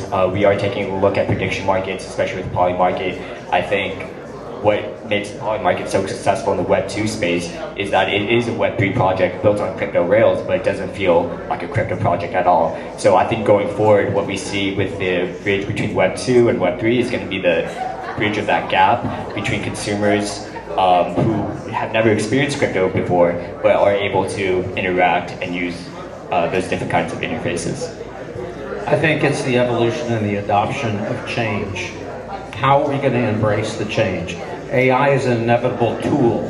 You're going to consider it a competitive problem, or you're going to have it as an advantage. And to me, it's recognizing over the 12 years I've been in the space how things have changed. regulatory clarity, while yet might look a little muddy, it at least gives us a roadmap by which we can operate.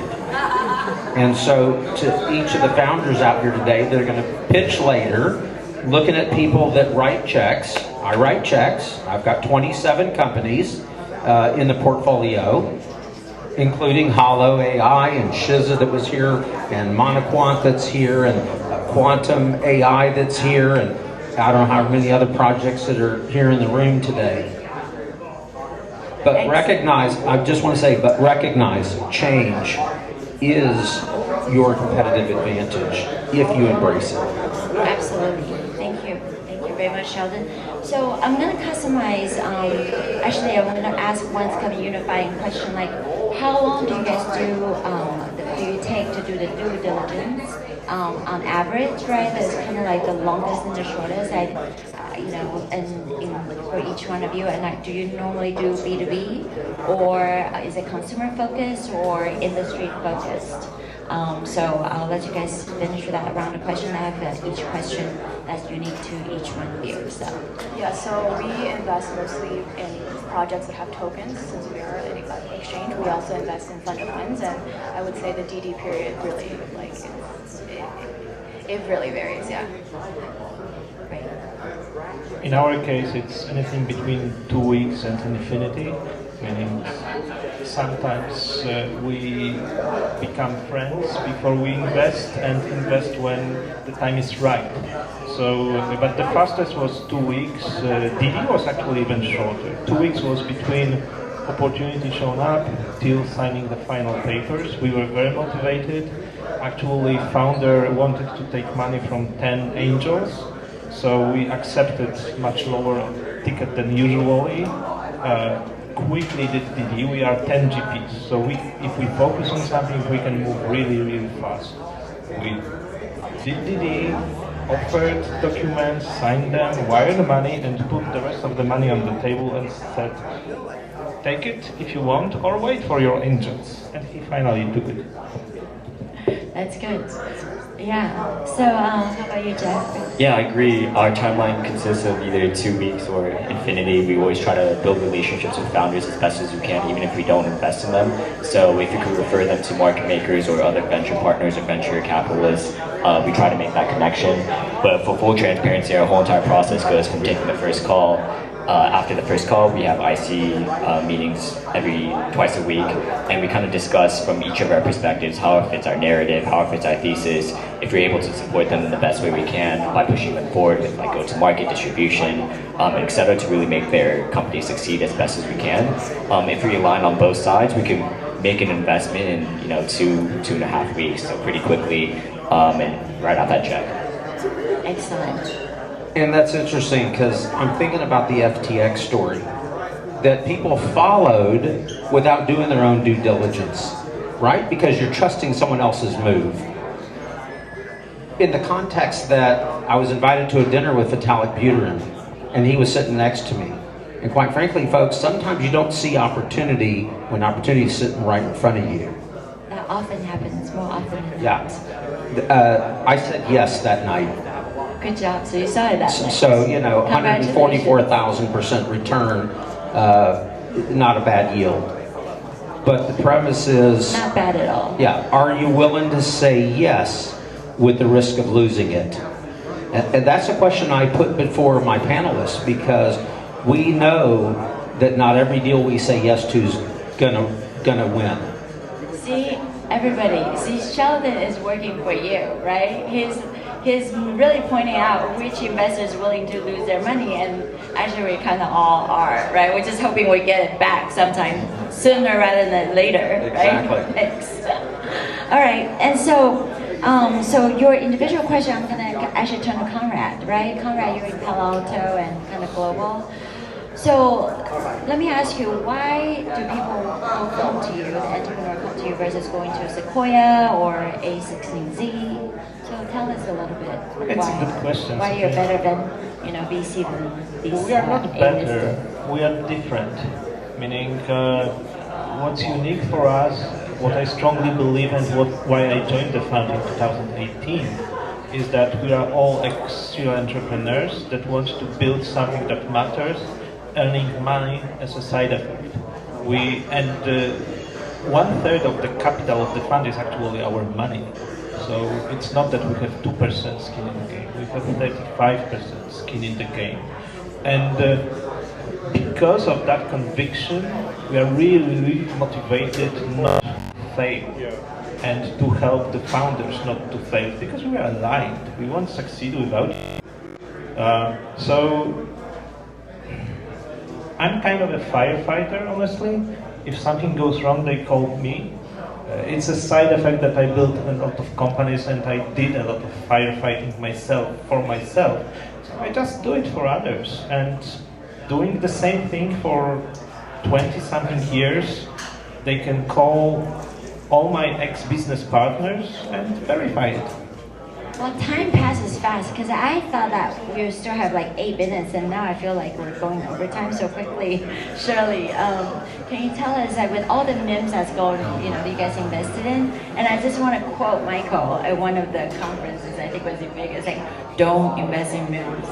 So tell us, like, where do you think the opportunity is, and if any of our audience has a meme, that how can they differentiate themselves from all the memes you have actually invested? Yeah, I think we actually somewhat believe in meme coins because we.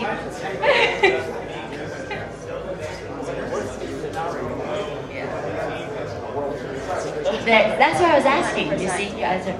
Because I think I'm getting to the answer. There is some meme coins, like you'll see they'll go 100x quite quickly and then disappear, right? So.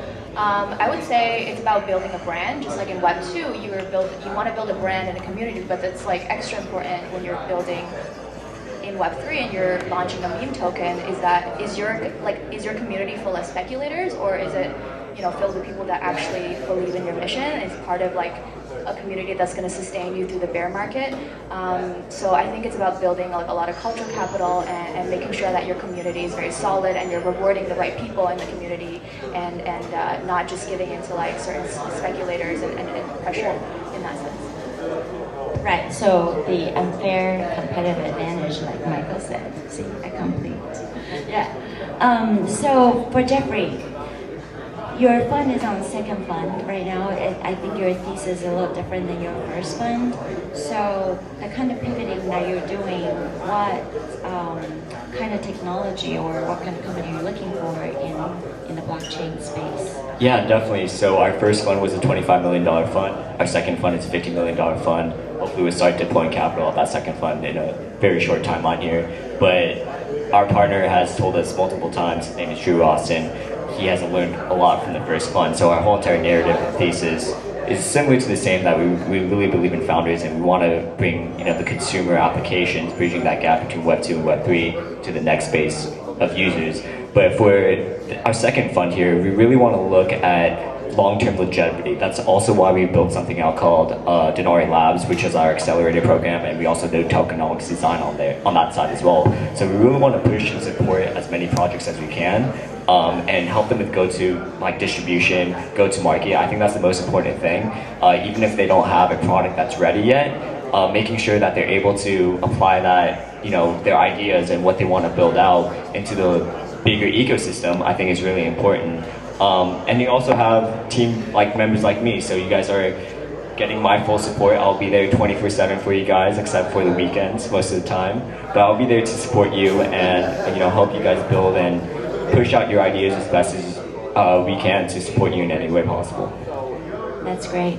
Sheldon, do you know the questions already? Go ahead. I'm going to give you an opportunity to re-engage. Okay. Unless you want to go. So, with all the things that you've seen, right, based on the beginning of the crypto and blockchain technology market involvement, what kind of founders, besides working hard, show up on time and do the best they can as a person, but also where do you think the market is going that you're looking for that's unique to what's been offered that you have seen? What excites you to see something that you are thinking that you're I'm going to do a shameless plug. I'm a founder again. Is that allowed? But go ahead, yes. Yeah. What's exciting Go ahead, to me Tyler. is the regulatory clarity that came out in June of 2025. Are each and every one of you being conscious to the roadmap that's being paved? Where will stablecoin and the evolution of a United States digital dollar being imposed under the federal regulatory guidelines, how is that going to impact our business? I have a vision. I'm after about $100 billion market, very clear. My competitor last year, one made about $35.9 billion, and the other one made about $30 billion last year. Do you know who your competition is? Do you know what market you're going after? As a funder, I want to know you know where the money is. That's it. Excellent. Thank you so much. So I hope you guys got a good view of this investor panel and talk to them each, afterwards. And let's give a hand to this great panel. Thank you, Jasmine. Thank you so much. Can we take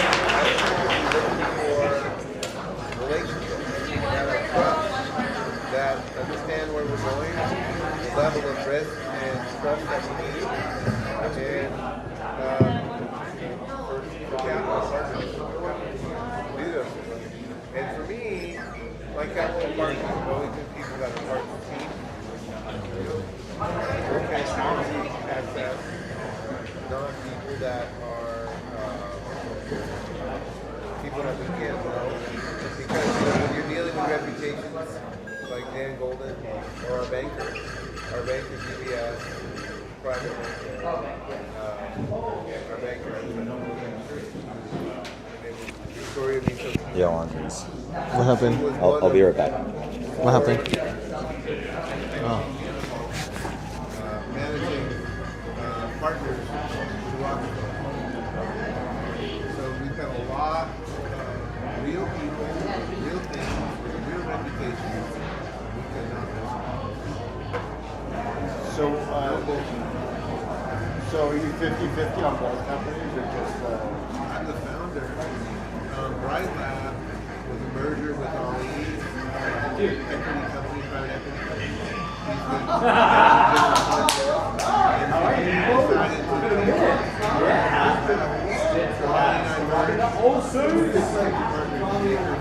Yeah. So Baker's only 100% owned. Here's the truth. Baker 100% owned Bright Lab. Baker's on the private equity company. It's a Delaware corporation. Your whole also owns Baker Capital. Has the founders I would say the last 4 years. We will be establishing institutional funds. You know, like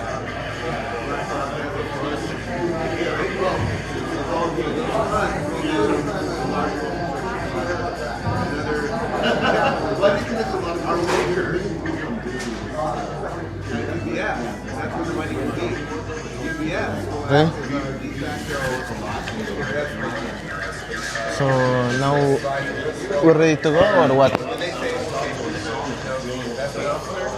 Dude, I'm so freaking tired. Yeah, so we're ready to go or what? It's structured like that. Like I said, What's the plan? They can't be outside the lane. Now we have a DAO. We're really grinding to get to this pitch, huh? So? Oh my god, there's another presentation? It's about to be 5 p.m., bro. No way. Bro. Oh. Let's go, man. You want to go? You don't want to go? I mean, I want to, but I want to pitch. Every time there's less people, bro. Basically, you know about DAO, right? Basically, it's just a global corporation. Same different laws. We don't want to get in trouble. So you decide, oh, my family's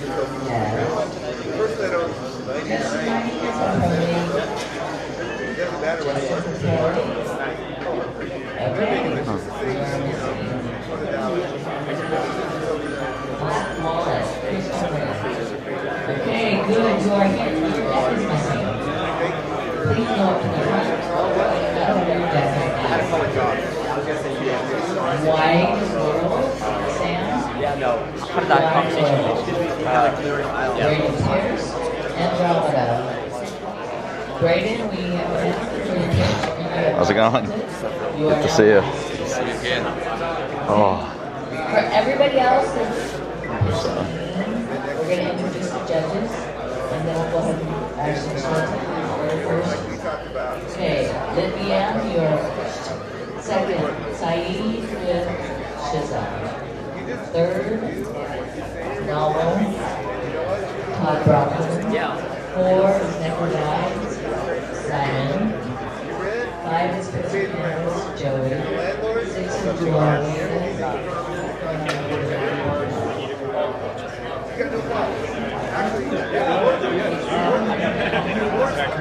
Come on up here for a minute. 9 is Lee Davis from Ivers. 10 is Carlos from Animal. And the rest you will find if you are in the pitch deck. If you're not, and you are pitching, you should be there. Okay? So while you're getting ready, I'm going to get the judges ready. Joshua, come on up. This is what happens when you stand around. Sheldon Weisfeld, please come up to the front. Alan Austin, thank you very much for being over there. We're bringing all the judges up here. Of course he did. Sheldon, DJ, no talking to the judges ahead of time. DJ from Technotainment, tell Sheldon to come over. Thank you. Jeffrey. Conrad. J. Kim. You are meeting your judges. Okay. You guys are just talking. Okay. So now you guys are going to go ahead and meet your judges. Braden, please make certain Dave has your pitch deck. You are now last. Okay. Just so you know.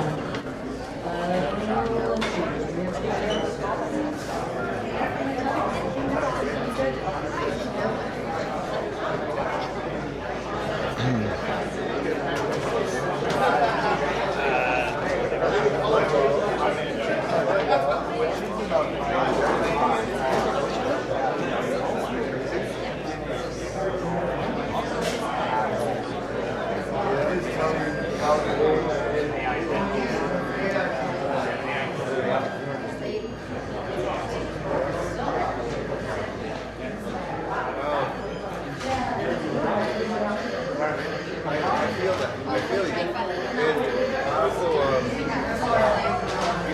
They're starting now, but I'm second to last. No, bro, let's go. You want to go? It's not worth it, bro.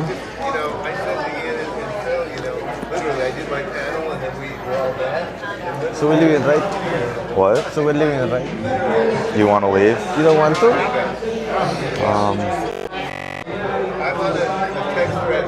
How about this? So it's 5 minutes each and there's 10 people, so that's like 50 minutes, bro. It's already like 5 p.m. kind of, so you literally pitch at 6 p.m. like I said, bro. The meme is becoming a reality. My wife and daughter texted me because I told them I was only going to be here for here.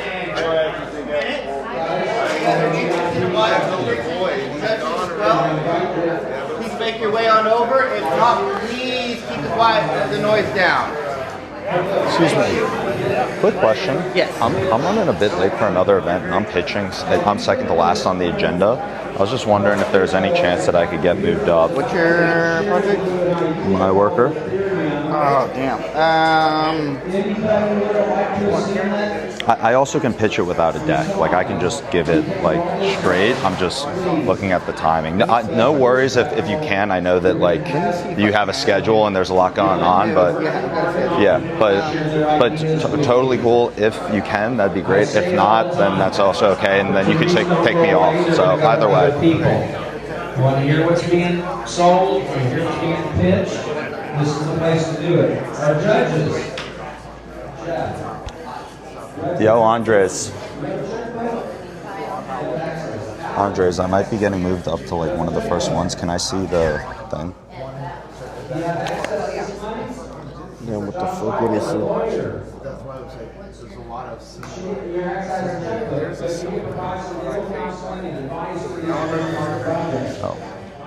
Conrad. We do wires. Any startups need a wire? Just a show of hands. Anybody looking for a wire? Anybody looking for a wire? We got some hands. And Mr. Kim, Jay, you bringing some money to the table? Okay. So these are your judges, and we're going to patiently listen to you present your project. I'm going to give you a little coaching. This is just a little out of context of what we normally do, but tell us who you are.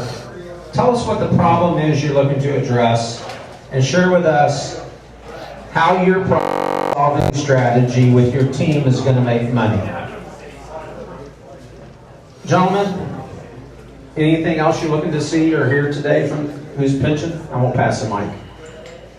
Yeah, I think the most important is PMF, product market fit, and how it aligns with our thesis and where we can support you. But looking long term, where you guys are generating revenue, if it's a crypto native project, then how your revenue ties back to your token utility. So I think that's important as well. So make sure that your tokenomics are strong, you guys have good product market fit, and how you guys are looking to do long term sustainability.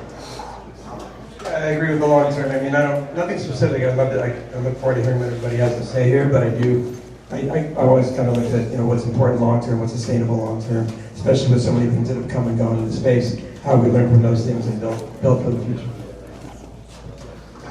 So you've got 5 minutes, and Joyce is like vicious.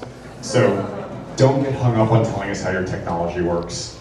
We trust you that it works. Just the stuff that they were talking about, what problem does it solve? Maybe what's the competition? What's your moat? How's the value tied? Especially how do you make money? We believe you that the tech works. Yeah, don't focus on technology. All verify doing DD. Just numbers will probably are solving and convince us that if something goes wrong, then we'll fight with it. Everything they said, problem solve, teamwork, the team. That's great. All right, you heard it. Who's up first? We're going to grab a seat. If we can grab some seats. Sorry, we're displacing a few people over here, but should be some blank paper. Everybody's got a.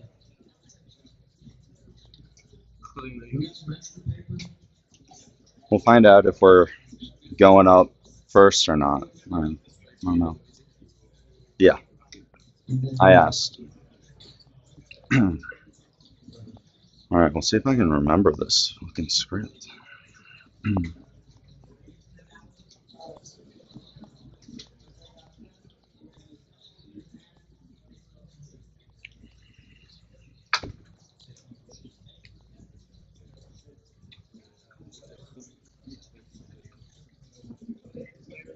Litecoin ZK lit VM. Is that Richard?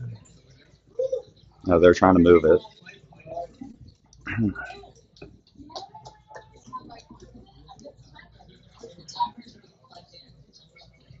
Okay, guys, the guys that are pitching, they have 5 minutes. Okay? So how you use their 5 minutes is up to you. If you want them to ask questions, you can cut it off at 3 minutes or 4 minutes so they can get a quick question. But to let you know, it is 5 minutes. I will stand next to you in 30 seconds. They're close, you'll know that it's getting close. I'll get you one. Yes. At 15 seconds, you'll know it is right next to you. How do you lock the screen? How do you lock the screen? Yeah, so it stays vertical. Yes. Okay, so you guys move on.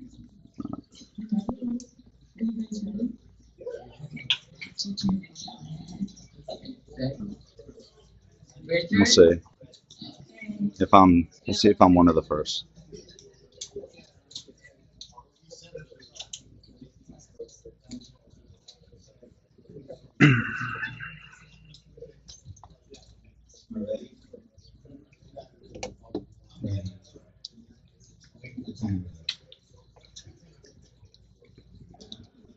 I'm trying to be nice.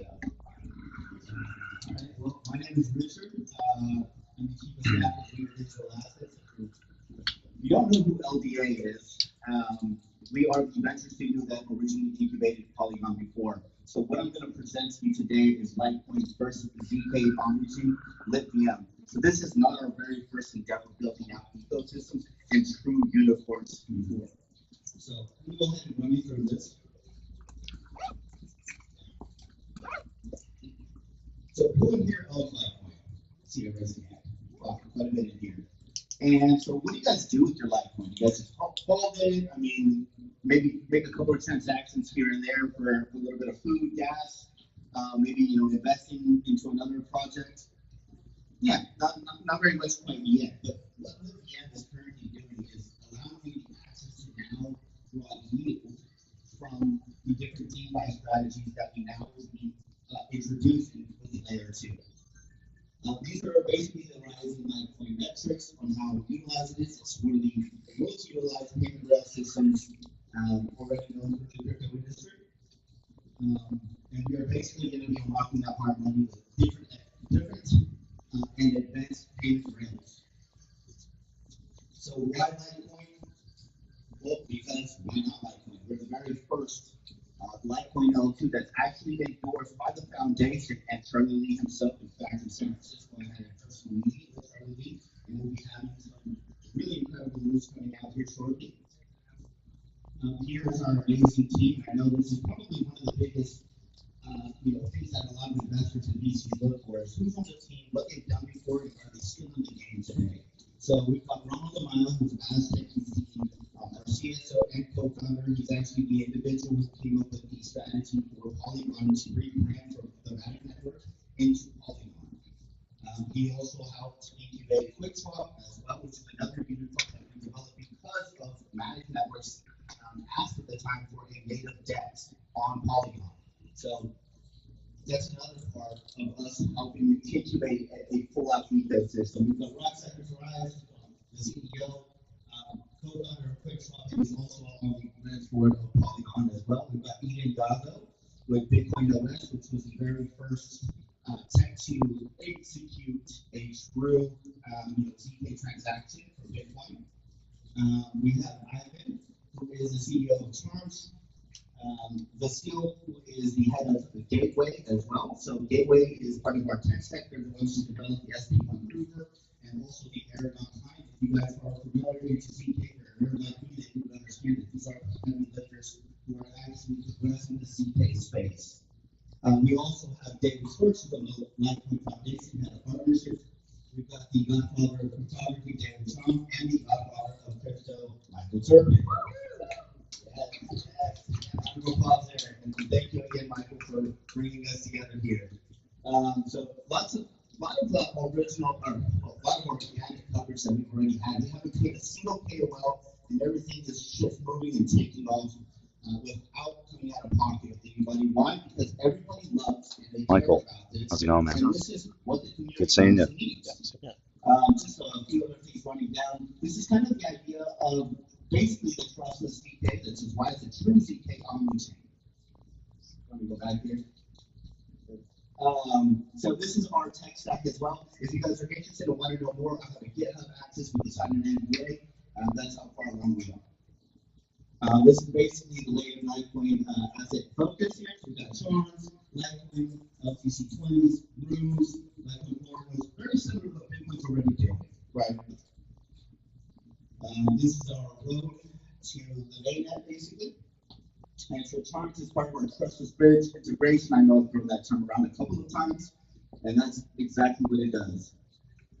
The Litecoin yield opportunities. So we've got secret fees. That's what you guys are looking for. This is how you guys are going to make the money. We've got governance participation, Lithium ecosystem airdrops. We've got a trades, a funding trade strategy as well, which we've actually already been in talks with several DATs, so digital asset treasury companies, who are going to be coming in and agree to help us along with ETPs. So we're going to go institutional without even being around that long. The centralized lending rates, and of course we've got strategy to develop product with wall bridges.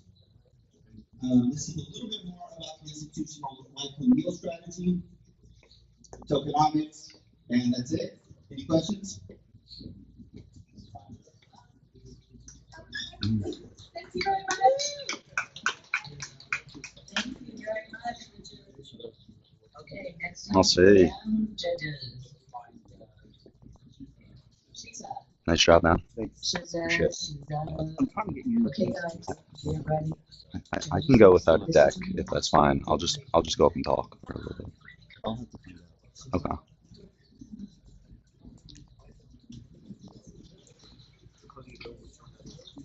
He said he's gonna go check. Pardon me if you've been watching the pictures. They judge the team.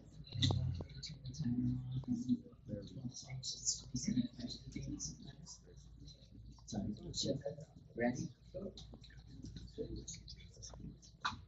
All right, guys. My name is Saeed Hussein. I'm the founder and CEO of SHIZA. SHIZA stands for Shared Human Intellect Zonal Agents. So I was on a panel earlier today, and one of the consistent themes of today's panel that everyone has been hearing about is this notion around agentic AI. Agentic AI. What's going to happen? What's going to happen to jobs? And what we're saying is instead of I'm gonna try and get up early, and I'm gonna bring the script up just in case. very, very quickly. When that happens, the question is, all of this AI is going to replace your jobs, your labor. The question is, who's going to own it? So at SHIZA, what we're saying is, own your AI before AI owns you.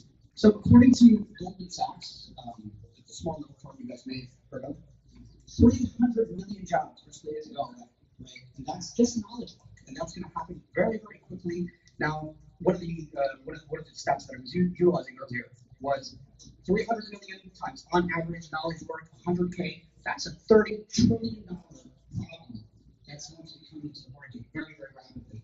When that happens, the question is, where does all of that go to? That looks like somebody who doesn't pay for the license here.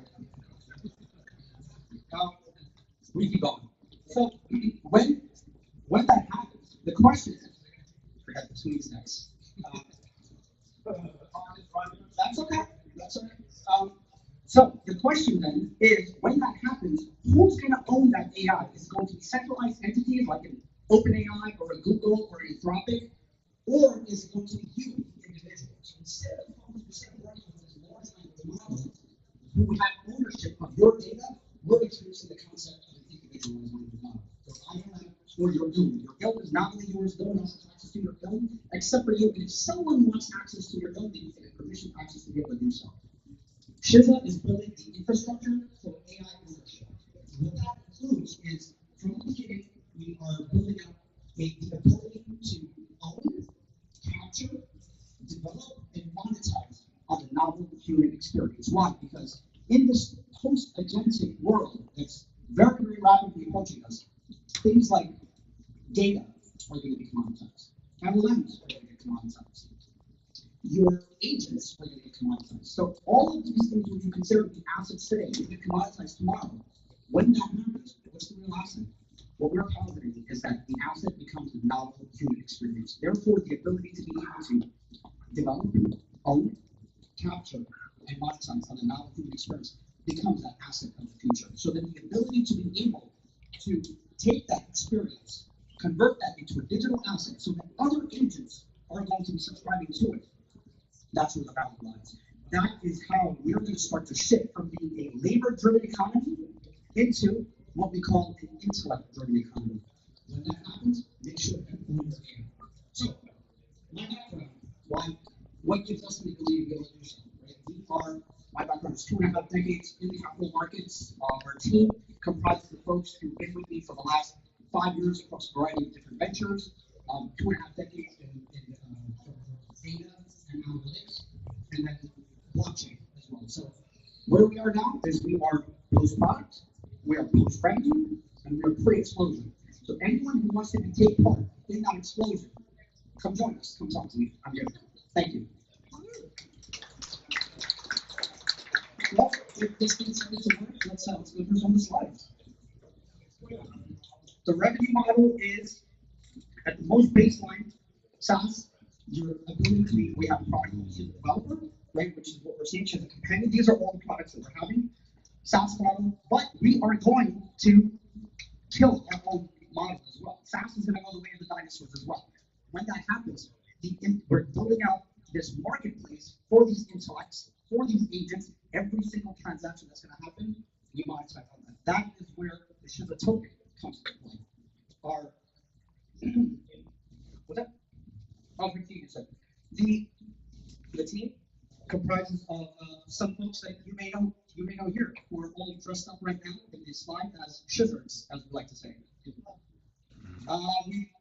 This ugly mug has been on a couple of places in the media. Our token comprises, and this is certainly where we should be talking, where it comprises a dual token model. There's a rewarding mechanism to create morality, to create growth, and the Shiba token. So we are planning on doing our TDE Q1 2026. Right now, we're doing pre-TGD launch, 2.5 million at 35. We have a very, very small $250,000 opportunity available right now. Any strategic, keyword strategic angels, you think you can add value, come talk to us. Thank you so very much.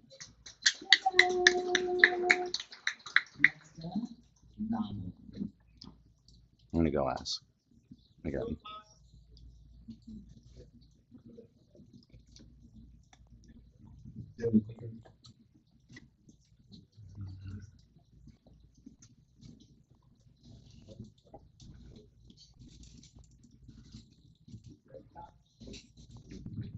Hey everybody, my name is Todd Rothman. I'm the founder and CEO of Bubble. We're basically an IP monetization portfolio, and I'll give you a quick overview of what we're doing. This is just no financial advice, no legal advice, blah blah blah. Yeah. So we launched our token May 1st. We saw it was trading at 95. Now it's a lot more than that. Our market cap today, well, October 17th, is 53 million. So you can buy the token on Phantom and so forth. We signed a revenue share agreement September 1st. So we have IP that we're monetizing. The company is generating revenue. I'll get into my background in a minute, like myself and how we do this. We joined the Academics Association of IM Markets and we have an annual meeting in Las Vegas. Just behind the curtain. We did this year, we have an annual meeting to give you an update for all our token holders. We have 224 token holders. And then we'll be in Asia for the IPBC conference. This is all IP focused. We love a lot of software, so we are on a small platform, but we chose to use software.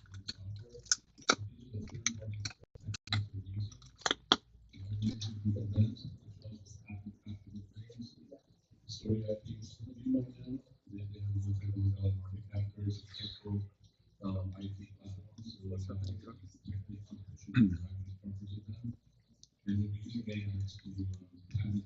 All right, guys, we're trying our best to get up early, but it seems like they're not able to accommodate, unfortunately.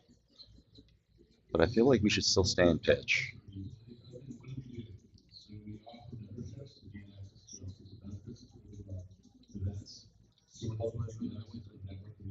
I feel like I want to stay in pitch. I'm sorry, man, I'm sorry. I know, I apologize.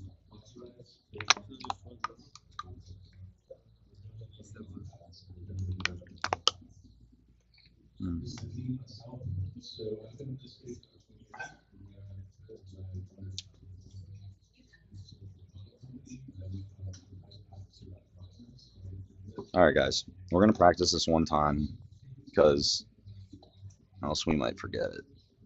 All right. I'll whisper it. I've spent the last decade building businesses that most people said were impossible to build. My last startup, Saz Mining, went from an idea in a dorm room to a global leader in the Bitcoin mining industry with data centers on 4 different continents. And the craziest thing about this is we did all of this without major VC funding. I had the experience in seeing what it was like scaling global infrastructure from the ground up, but more importantly, I felt what it was actually like to wake up every single day as the underdog, competing, fighting against billion-dollar competitors that can out-hire you, out-compete you, and potentially out-hire you. And that's when I realized that the hardest part wasn't actually the technology. It was getting people to actually care. getting people to notice us. You feel invisible. And that's when I realized that there was an invisible war that all founders face. You can build something world-changing, but if you can't get people's attention, if you can't get customers on calls, then you might as well be invisible. Founders aren't losing because of bad products. They're losing because the game is rigged. The game is rigged against you if you don't have a 20-person sales team or millions to spend in ads. And I thought, what if we could fix that? So I built MyWorker AI, the world's first AI sales team as a service.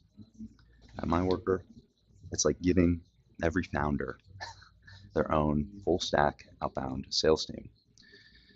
MyWorker researches, personalizes, and actually books meetings with your dream customers automatically. We're not replacing salespeople. We're giving founders their power back.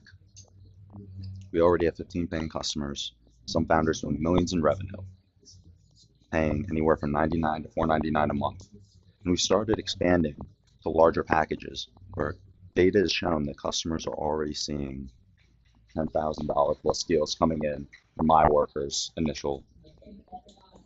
All right, let's see. Just want to make sure if they're calling us up.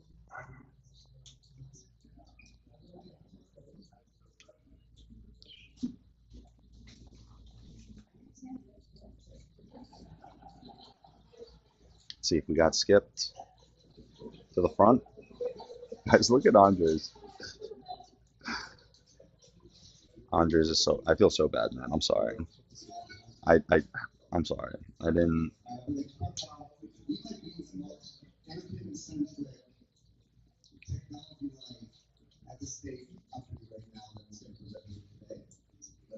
All right, it's not us. All right. What's up?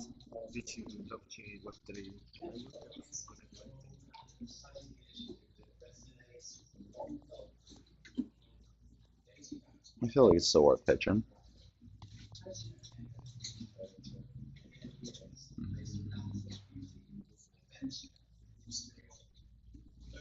Okay.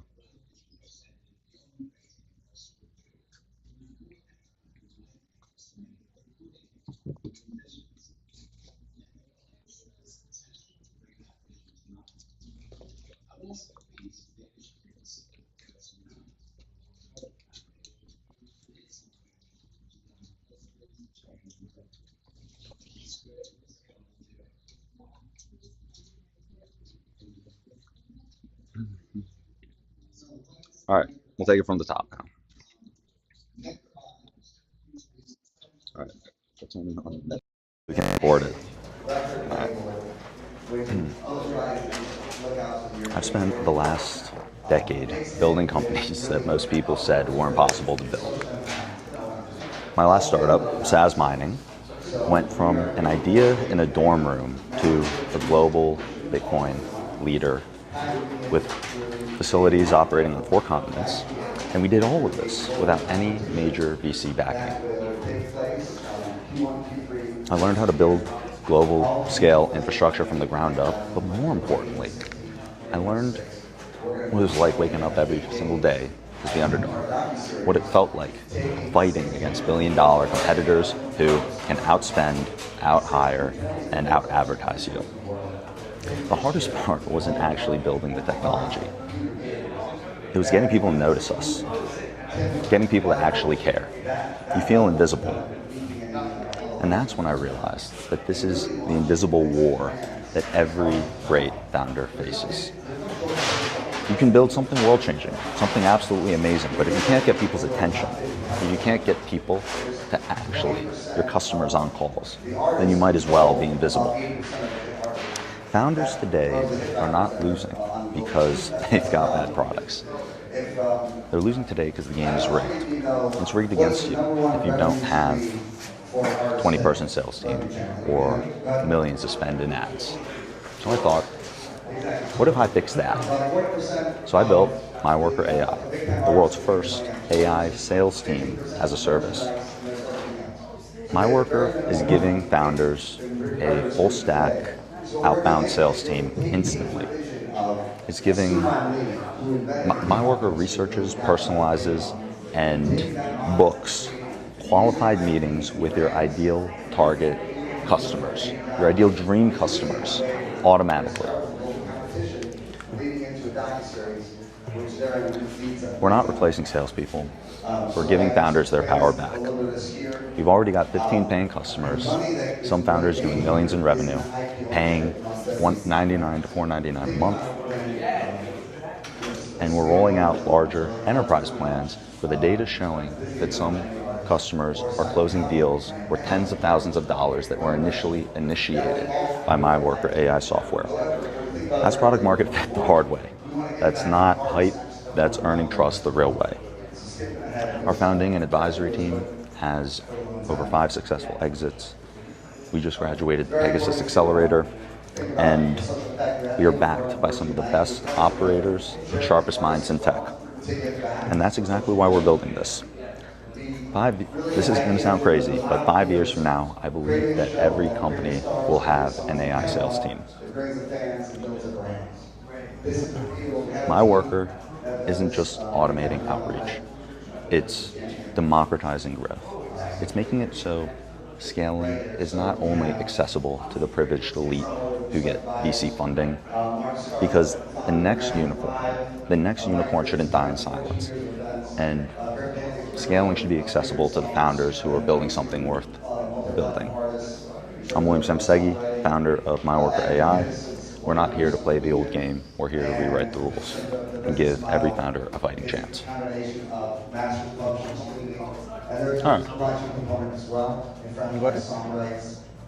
Yeah. I mean, I'm just going to look down at this every once in a while.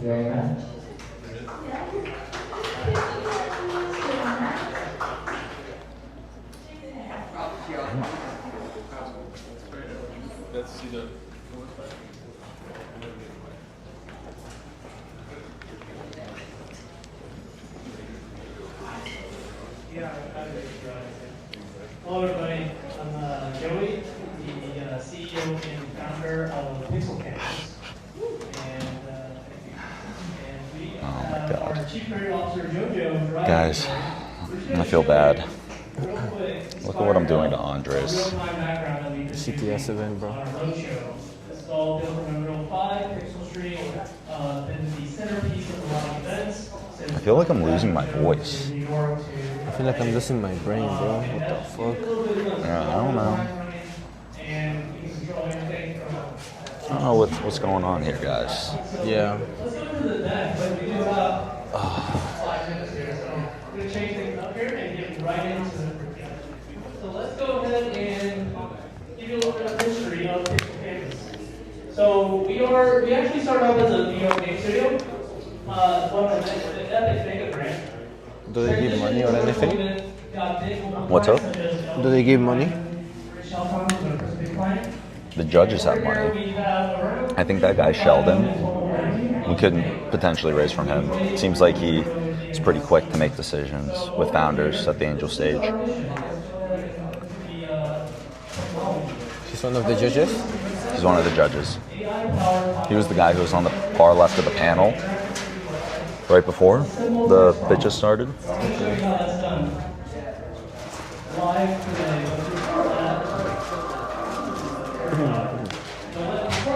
Also, Michael Turpin, the guy that I was just speaking with, I think when he sees what we're building, it's a good pitch, you know? I think I gotta sell it when I'm up there. I really gotta put some emotion in it. They might be more down to put something for such money. Just because of their focus, but I don't know. Potentially. Well, I do talk about SaaS mining. Yeah, that's true. So they might be interested. Yeah.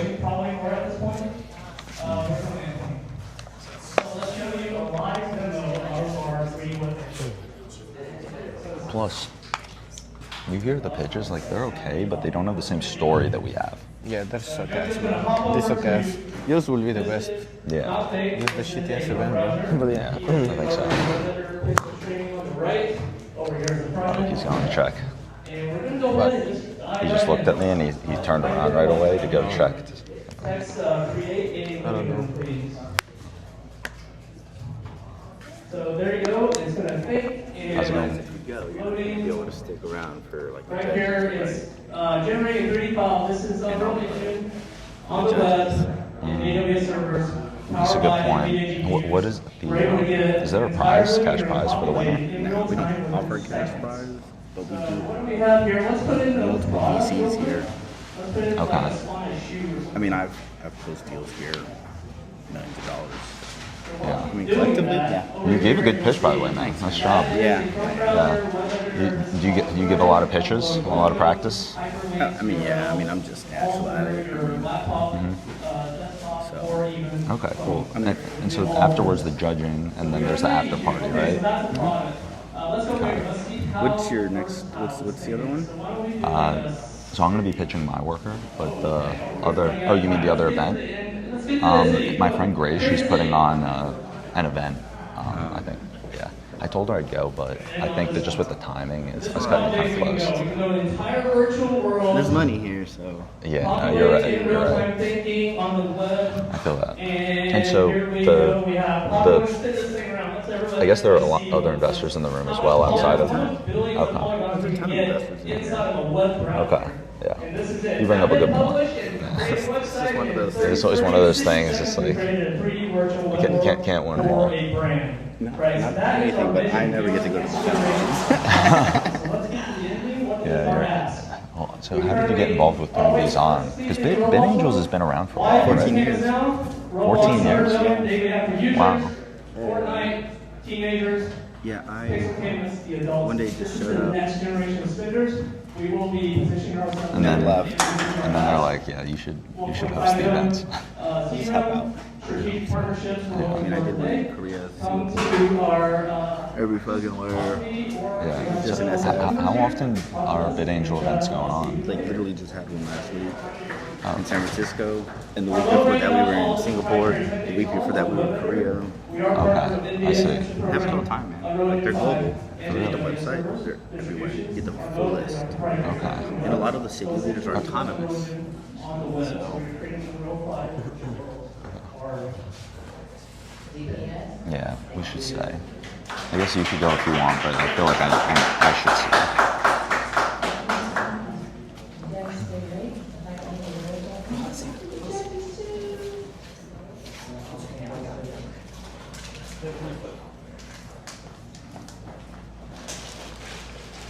What company? What company comes now? Oh wow. Hello, I am Joe Reed, CEO and founder of GPS. I think they're at around number 6 already. Yeah, so it's going fast. Yeah, but we're not going to the after party. Fuck that, bro. You wanna go to the after party? We'll see how the interest is in the company after the pitch, you know? And I feel like just like this, that's a good idea. Thanks for what we're doing. We're not here to put an idea over here. I'm excited to pitch it.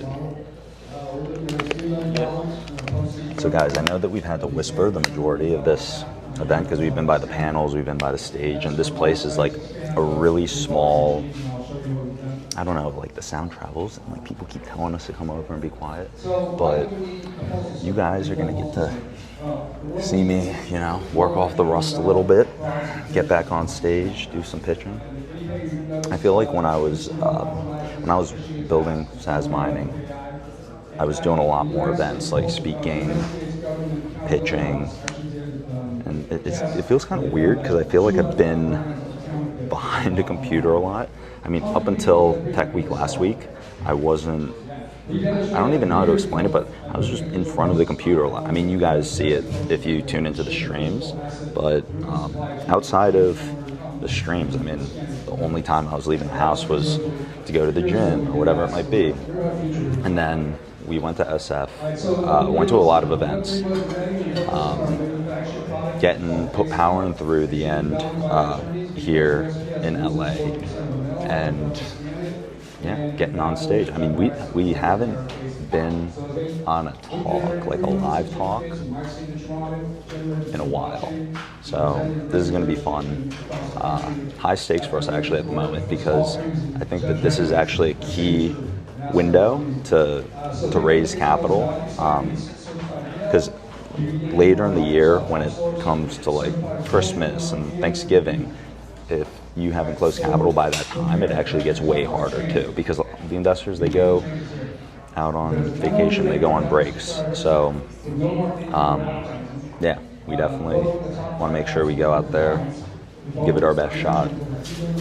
Thanks to Andres, we have a solid pitch structure put together that we started on last night. It feels crazy because I feel like there's always so much to do, and yeah, you know, sometimes you're cramming. I think I mentioned this earlier on stream, but it's kind of like, yeah, I mean, I think we mentioned this earlier on stream, but there comes a point where it's like sometimes you're just throwing yourself out there, and it's like you don't have the time legitimately to fully prepare as much as you want to. And that is one of the things that's very exciting at times, because you're kind of in this like situation, like right now we're in this situation where we're calling an audible, because basically I ran through the pitch a number of times this morning trying to do it from pure rote memorization, and yeah, I only got through it a few times, like probably about 10% of the time I got through it all the way. I was reading it now, just like before going up, and I realized, you know, why risk not getting the full message across just because we couldn't memorize it. So now I'm actually gonna head up on stage. I'm gonna use Andre's notes and or use the notes for the pitch and give it our all, you know. You guys are gonna get to see it. It's actually kind of crazy that you guys are seeing us talk about this right now. You're getting my thoughts, and then you're gonna get to see exactly what it looks like from, like, I guess the third person view, like from the audience. But yeah, I spoke about this with, I'm forgetting her name, but at the A16Z event, she was talking about how she gets really nervous before going up on stage, things like that. And I told her, you know, I always get, like, you know, heartbeat going, a little bit of the butterflies, but, you know, you just show up and you do it. What's happening? Are you venting to the stream? I'm giving them the behind the scenes scoop. You're venting to them. Okay, let's see.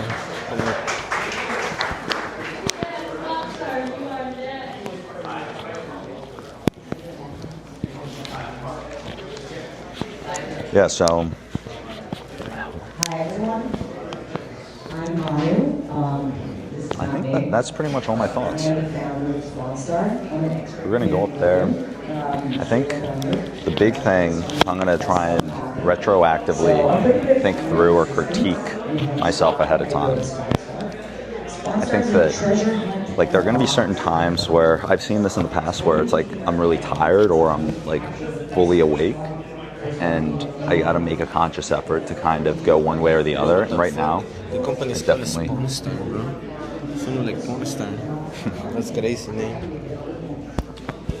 So right now, I think I'm gonna have to go on the opposite end, where because I recognize that, just try and up the energy when I get up there, kind of balance how we're actually feeling.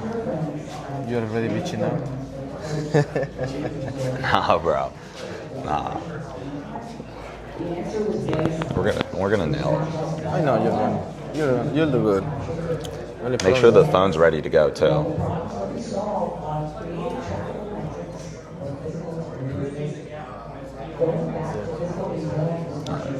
You need a script? I'm gonna use the script when I go up. No, really? Yeah. I mean, because if you think about it, everyone else is using a deck, and we're not gonna use a deck. We're just gonna, I guess I'm gonna have to hold a mic. I guess I'll hold it here, and then like this. That's what I'll do. I'll hold it in the left hand, and then read it like this.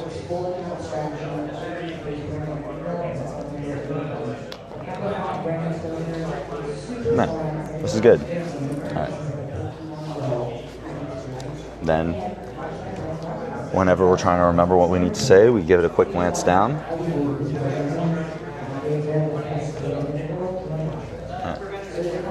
We'll give it one final run through and then I think we'll be good to go. All right, before we begin, we're going to record. All right, got the beep. I've spent the last decade building companies that most people said were impossible to build. My last startup, SAS Mining, was an idea born in the dorm room and went on to become a leader in the Bitcoin mining industry with facilities on 4 different continents. And we did it all without any major VC backing.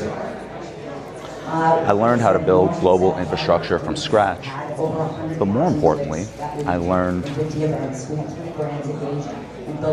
what it feels like. More importantly, I learned what it feels like to wake up every single day as the underdog, going up against competitors, billion-dollar company plus, that can out-hire you, outspend you, and out-advertise. The hardest part, funny enough, wasn't actually the technology. It was getting people to care, getting people to actually see us. And that's when I realized the invisible war that every great founder faces. You can build something amazing, a world-changing product, but if you can't get attention, if you can't get people or customers on the call with you, then you might as well be invisible. Founders today aren't losing because of bad products. They're losing because the game is rigged.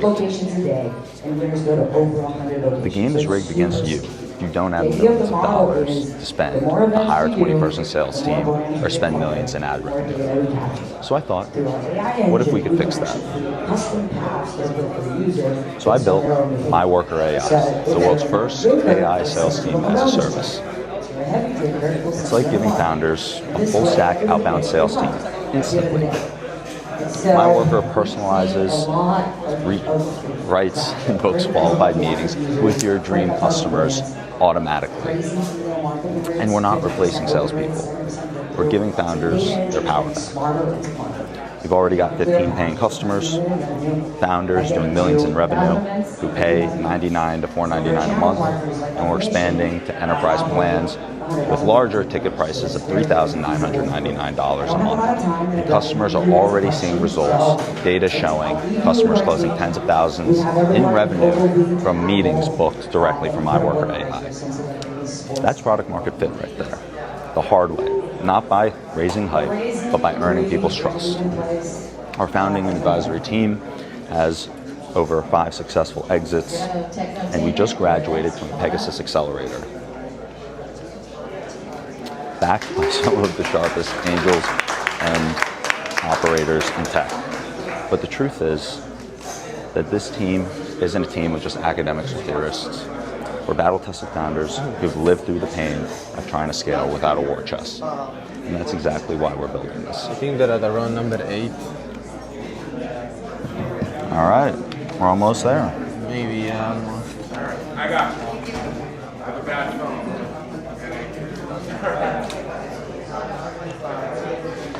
All right. Ready? They're bringing more food? More food.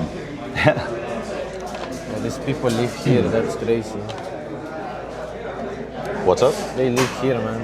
Like since morning, night, tomorrow. Yeah, what the heck?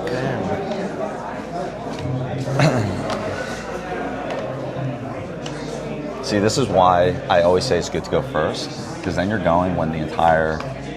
And they doesn't give a fuck? Yeah. Well, at least I'll be there when the... I mean... With the judges. Still get to pitch to the judges. It would be so sad if the judges would leave, you know? Yeah.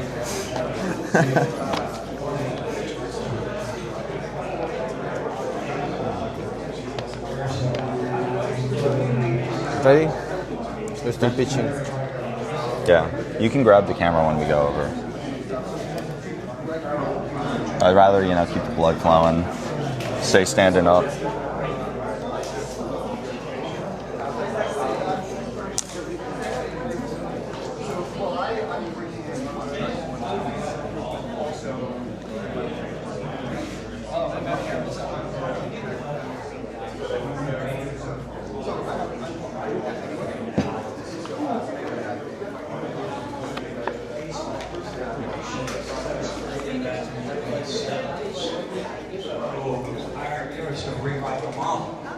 It wasn't, let's just layer on top of it, let's create it, go and get community engagement. Let's get that being tracked on, through the blockchain. So we did do we're doing a precast sale, our cast. More importantly, we have added the music division, which is with Eddie Winrick, which has been in the space. All right, guys, I'm going to go over to Andres. Kind of was joking some of the stories that were being told. Oh yeah, I used to babysit Lisa Marie Presley. And I'm like, oh my. So when we're looking at our team that we're coming into, we're taking traditional Hollywood and moving it onto the blockchain, being able to track that in a way that basically the creators start making more money.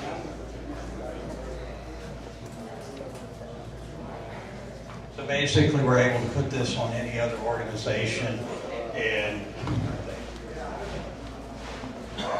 we have the cast. So basically, we are looking for strategic partners right now, and we have a token division and we have the equity side. The equity side, we're evaluating it at $20 million. We're looking for 500,000. More on the strategic partner, max of 50. We are in the pre-seed round to the VC side of it. On the how do you open token, this? we opened it up to 1K. Oh, right? Anywhere. We were able to get in Just do it like a man. $800,000 in 4 days, just off of 1 KOL. Where's the thing? Just getting the story, being able to create it. That was at $1,000 clips, no more, no That's less. crazy, So we bro. picked up 800 users that saw us on the tokenization. And It's different controls. questions, I appreciate it. I know I still have about a minute, so thank you. It's going to be that we're going to be adding into it. You got the subscription model, you have the advertisement, we're having gamification, travel, commerce. So we're adding into multiple layers from off the two models.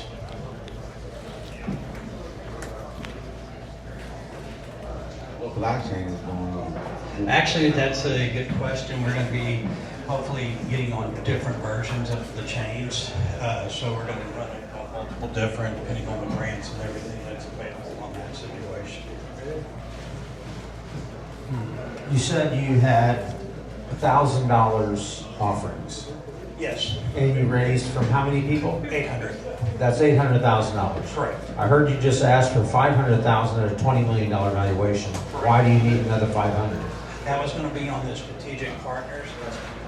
And thank you very much. Thank you. Ivers, next, followed by Annie.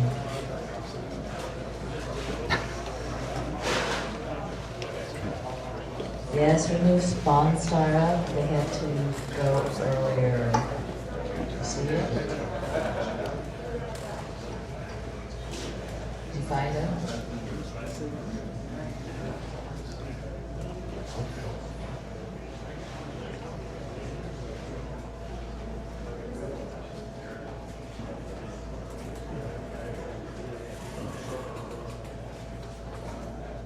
You guys ready?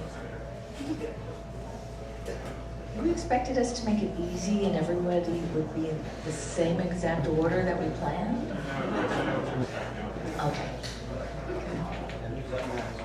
High verse. They're loading. Animal, you are next after high verse. Then the KMX.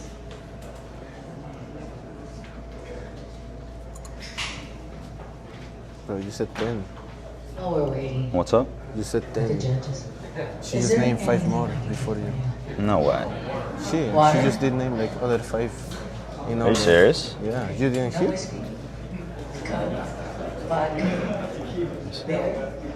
Something going on? Mushrooms. Do you have some? Are you sharing? Okay, so while we're doing this, so we do like a little stretch.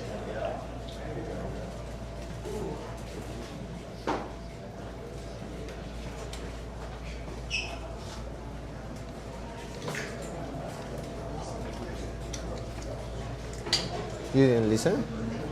She named one, they were like, they're not ready. She named another one, they're not ready. She named like another one, and she said after that one, there's another one. So like 4 or 5, she just named the lineup. Really? Yeah. I might go ask. How many more do you think you have? Okay. I believe it's maybe 7. How's it going? Super random. I'm later in the schedule, but I'm also down to pitch without a deck if it helps. If anyone doesn't show up. Thank you very much. Okay. Totally. Just, you know, a lever in case you need it. I'm ready to go whenever with MyWorker. With your worker.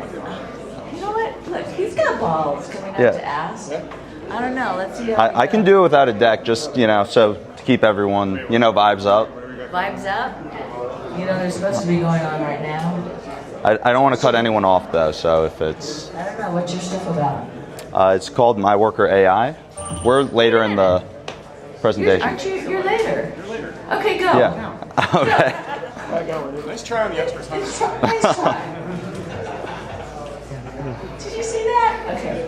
That's a good, you know what? So we appreciate I was just giving it a shot, you know. You're a startup. Might as well. Yes, Alan. Hello. How are you? Does anybody ask how you're doing? I'm doing fine, but hi, we're having some challenges. Should we just go to the next one? Okay. Is that okay? I guess just wait, yeah. Dude, I tried. I don't know what to tell you. Guys, I feel so bad for Andres. I tried.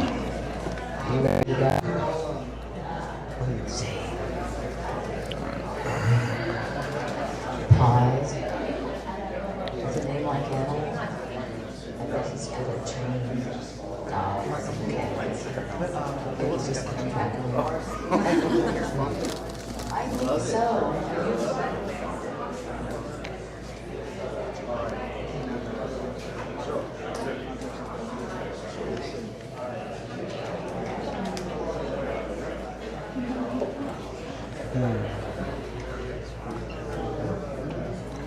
Why are we doing this, bro?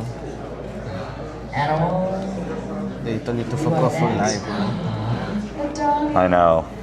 That was actually pretty embarrassing. All right. This is Gigi. This is actually my dog. How many of you guys in the crowd, cat or dog? It's got to be about 70%. That's what the universe says. This is Gigi's digital ID. Actually, all those, that grid that you see is actually part of her digital identity. And she wanted me to tell you that before I get into talking about cattle and horses and camels and scorpions, that we represent the Shih Tzus. So, any Shih Tzu owners out there? No? All right, cool. I'll get through. $6 trillion. This is the size of the world's second largest asset class, the animal industry. And we think of our pets as a pretty large economy. It's about 300 billion, but it's actually one of the smallest animal economies. Largest ones being livestock. Of course, we have bird stock, fish stock, equine, you name it. And each year, you're looking at about a $400 billion loss due to inefficiencies. How do I know this? I've been in the animal industry, animal tech world for now over a decade. Prior to that, I spent my time building surveillance technologies for the intelligence community. You could say that we've now built the surveillance apparatus for the animal industry. And why is this value lost? It's because unlike the human world, where we're constantly being surveyed, in the animal world, nothing is being surveyed, nothing is being tracked. And each animal has a life story.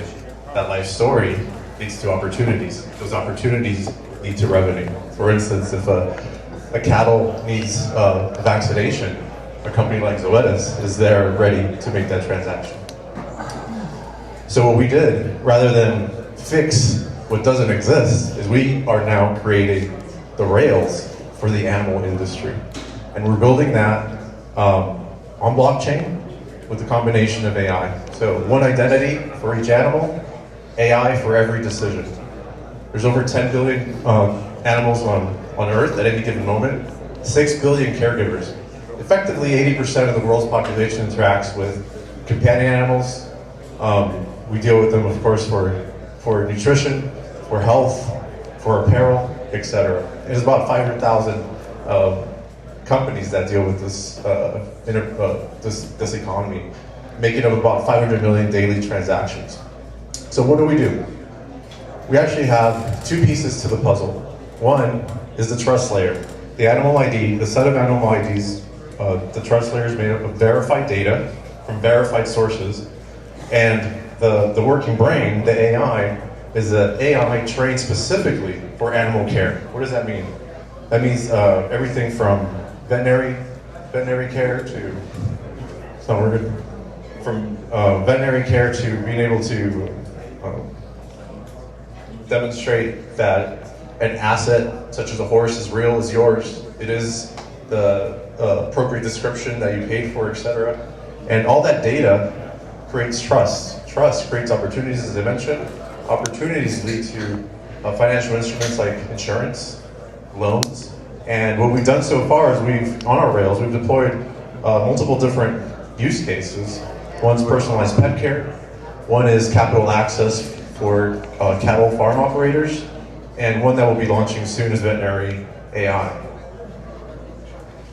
And what makes this opportunity really amazing is that because we're using AI, every workflow, every agentic workflow that flows out of our model generates about 80% gross margin. 30% of that goes into the treasury. Now, if we think about animals, they do two things. They eat, they get sick.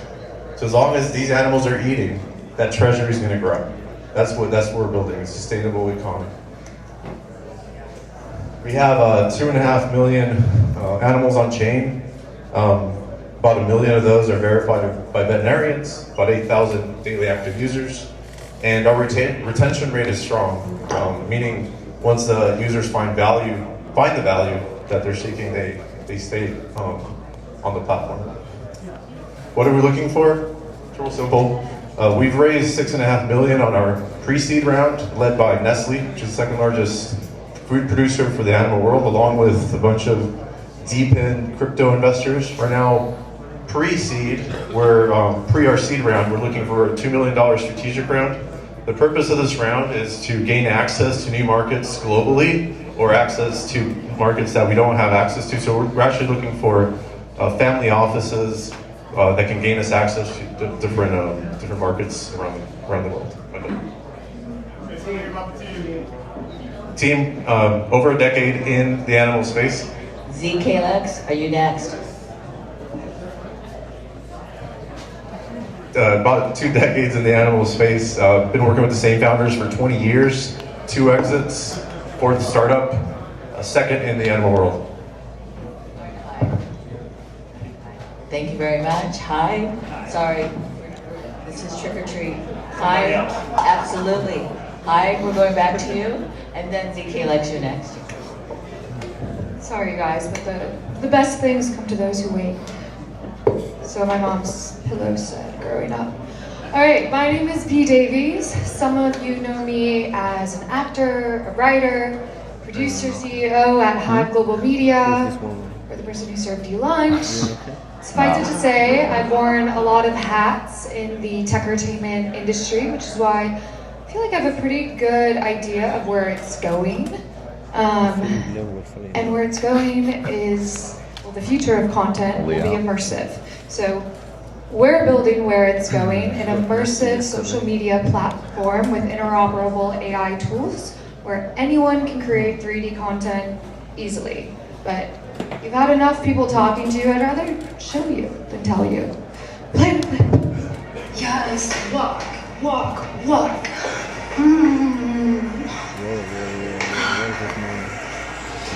Zane, can you come here for a minute?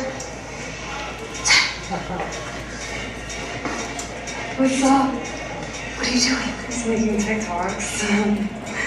Zane, when I said you could be my assistant for the day, I did not mean make TikToks.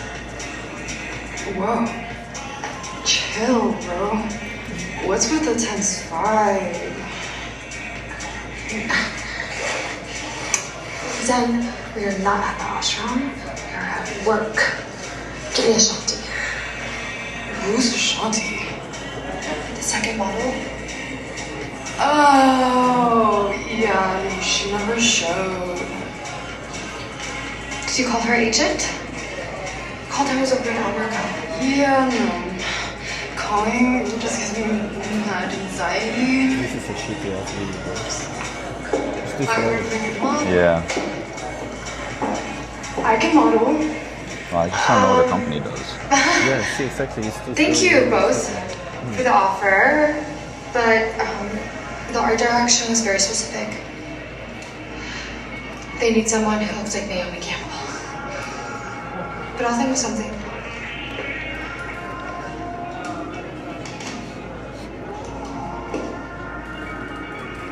Relax. All the thinking give you wrinkles.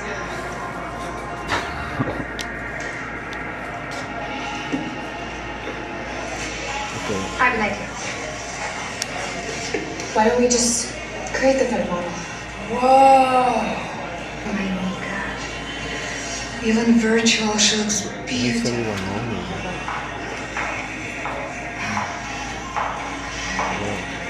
Oh, finished. If you listen to this video with your eyes closed, I even replicated your walk. different I can do It's just close. Can you make one that looks like Naomi Campbell? I can replicate any face and any place. But how do you replicate Naomi if she's not here? Wait, is she here? Naomi? Exactly. You are. This one. I feel like we get the picture. So this was created during the pandemic when we created our first verse, Fashion Verse. I was director of marketing at a production studio in Manhattan. It shut down. We pivoted. We built a virtual fashion studio. We created NFTs, et cetera, et cetera. There was a huge marketing and branding issue, however. I think some of us in Web3 may remember that, and decided we had to rework the way we were talking about this space and even pitching it, right? So I figured it'd be easier to show you what this world looks like today that we're building after. So we've got a couple different worlds, prototypes so far. We have Fashionverse. Skip ahead here. There we go. We've got Fashionverse, we have Stripaverse, Prideverse. We've also done white label production for other metaverse projects. We worked with Jägermeister, built them a lesbian bar in Spatial.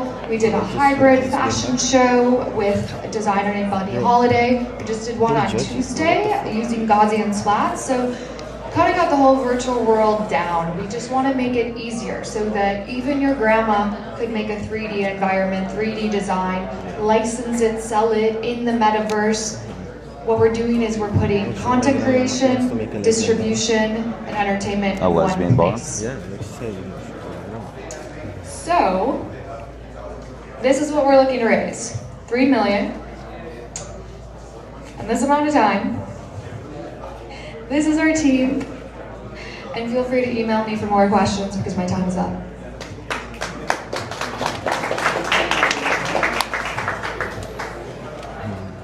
Next up, ZK Labs. After that, Black Wallet, Azos Labs, MyWorker, and Sandromeda, and that is it. Okay? ZK All right, Labs. we're third up. Let's go. So you're after him. Oh no, I think after the Hi, person guys. after this guy. My name is Robert Hirsch. I'm from Scalix. It's hard to read, easy to say. Problem with going this late is that everybody's a little brain dead. I get it, you're inundated. So let's do a little calisthenics. Raise your hand if you have experienced moving across bridges. I thought so. Raise your hand if you've had the joy of changing the assets that you have into other assets to get the services that you want. Right. Scalix, I want to talk about Scalix. Scalix moves bridges and intermediaries so that layer 1 blockchains can talk directly together. It's a technology that goes inside blockchains so that they can talk natively. When layer 1 blockchains can talk, we can do new things. So we propose what we call service chains. These are application specific, layer 1 blockchains. They're fully independent, but they process cross-chain transactions natively. You can build your own service chain and connect to the other upgraded chains that will be out there.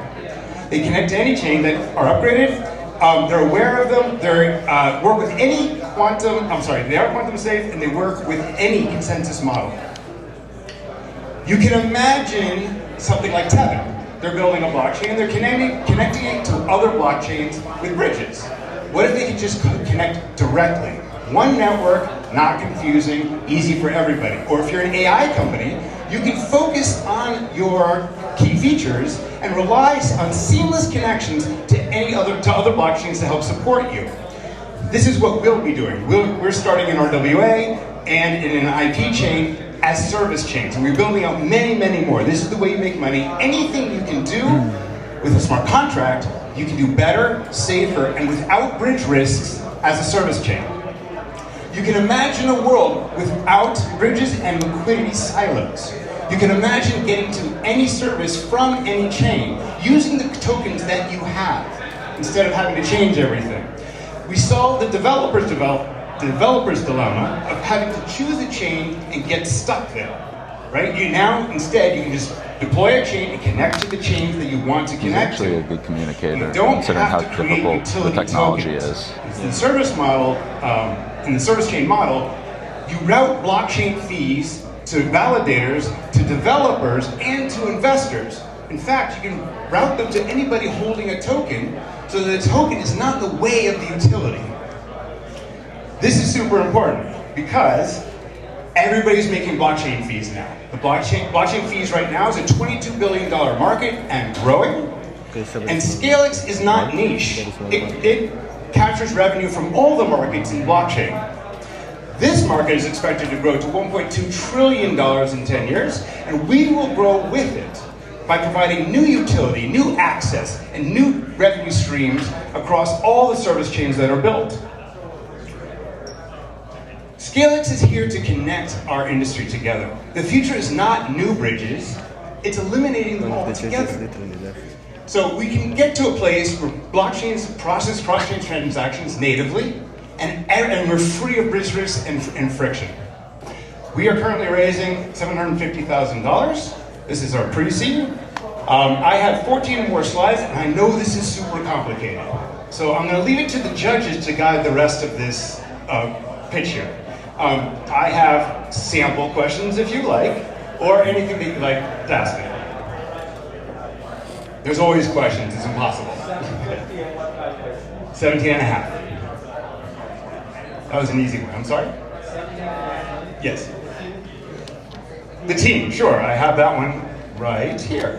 My background's engineering. I've been in 4 exits so far. This is my first blockchain one, but it's super good. I have team members who have worked in finance, cryptography, specifically in government, sales, and advisors who have been in this field for a long time. The pre-seed is equity plus token warrant. We can talk about what's after that. It's the for our blockchain, the first blockchain that does this. It is the fee coin. Anything else? Those were easy. Oh yeah, for sure. Okay. Yes. The judges are engaged too. You can see it. Yeah, how's it work? Yeah, right. They always tell me not to put tech up here, and so. Black wallet. Black wallet. All right, I will talk to you after. Okay. Thank you very much. First clap in the entire day. Let's see how you go, right? All right. The worst one was the woman. The one with the video. That was so bad. Well, it's just hard. Like, if you only got 5 minutes, you probably want to talk with it. CEO and founder of Black Wallet. And of course, I came here with a pitch deck put together, but you guys have asked some great questions while you were doing your panel. And I found that the best way to get people interested in actually putting money in is to listen to what they've said and answer their questions. So I'm kind of going to step away from my PowerPoint and discuss what you guys have asked. And the first thing that you guys did ask almost everybody is what do you do? What makes you special? We're a liquidity token. That's what our company does. And in the process of becoming a liquidity token, we've been asked to tokenize a lot of major products. You guys probably know about the mines in Haiti, the Takud Space Center down in Palau, the projects in Maharashtra, India. We're tokenizing all of them. We focus on large $50 million plus projects, and this is really our wheelhouse.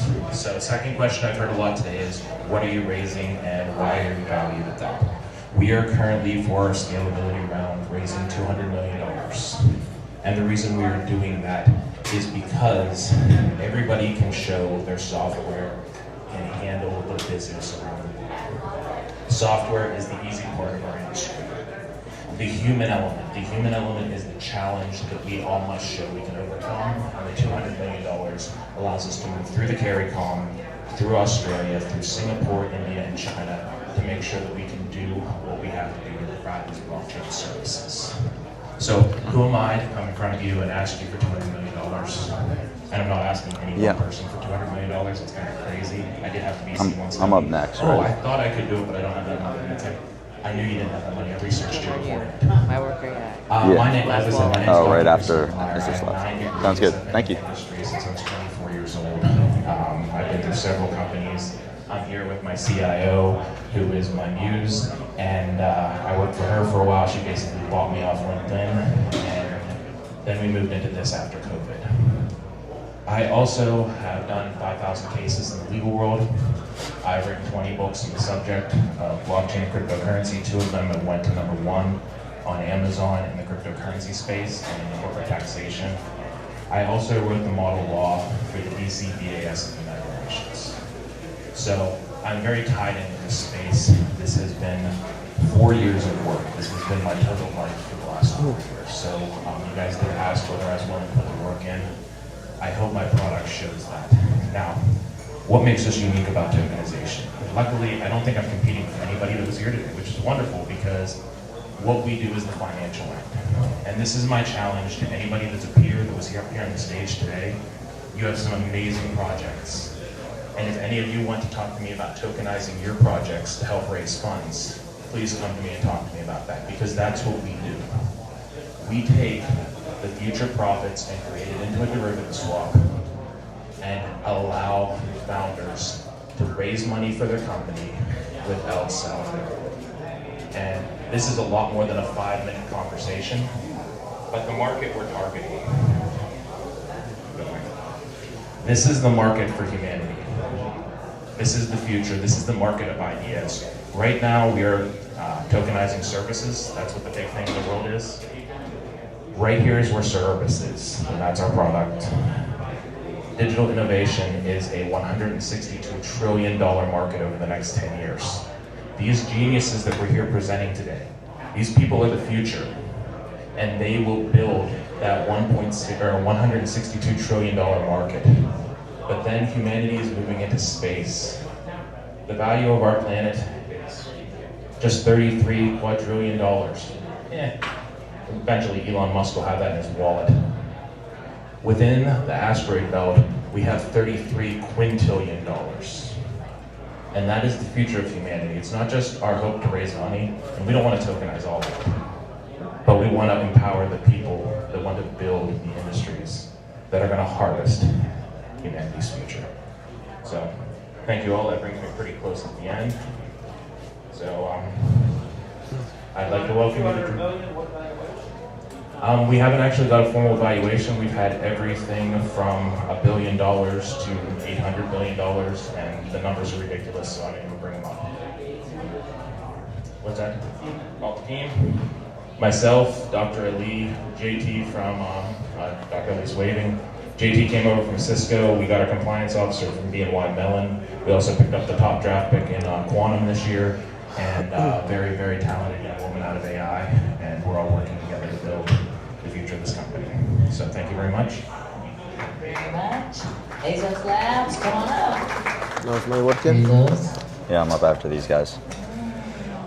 Finally, bro. Yes, that's what you're reverend admiring all day. Thanks a lot, Joyce. Yeah, this is from East Denver, Buffalo Corns.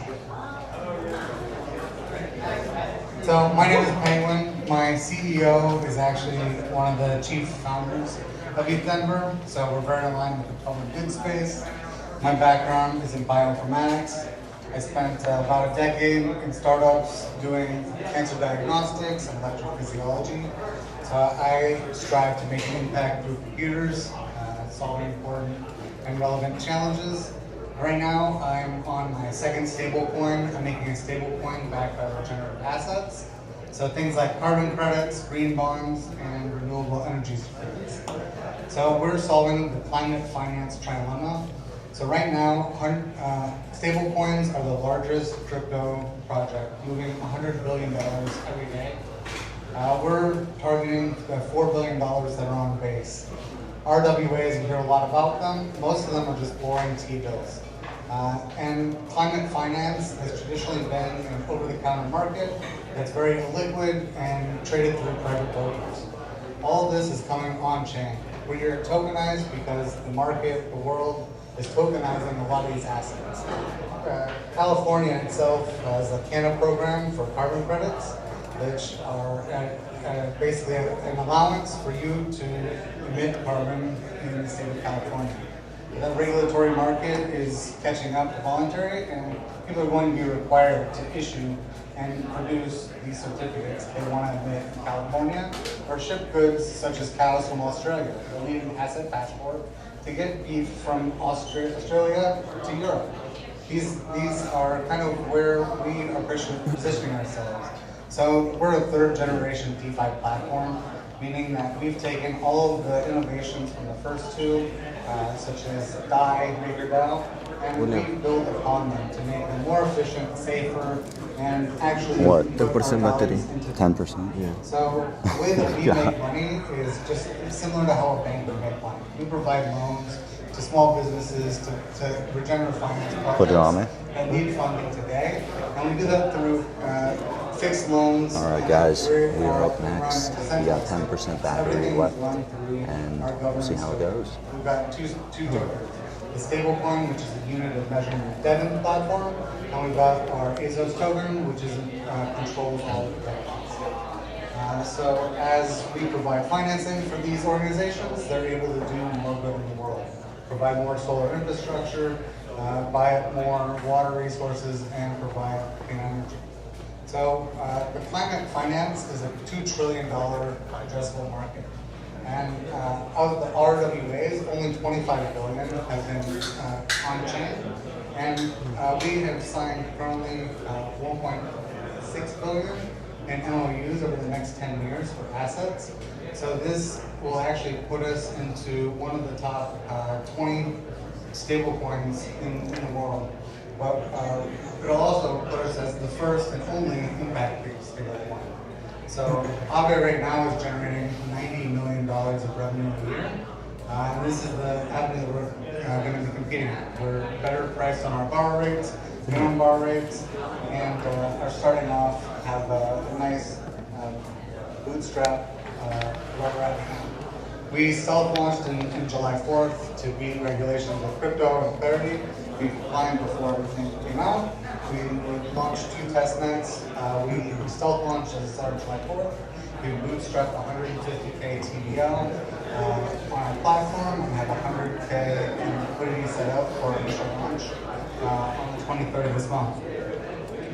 So basically our strategy is driven through partner pipeline. So they issue us assets, we issue the collateral, and then we incentivize it. Their communities become our community. So we're raising 1.2, and we're using it to fund our TGE in November. And the valuation of 14 million. You can reach me at Azos Finance. We've got a lot of other, this is kind of the appendices if you have any questions. Yes, Michael.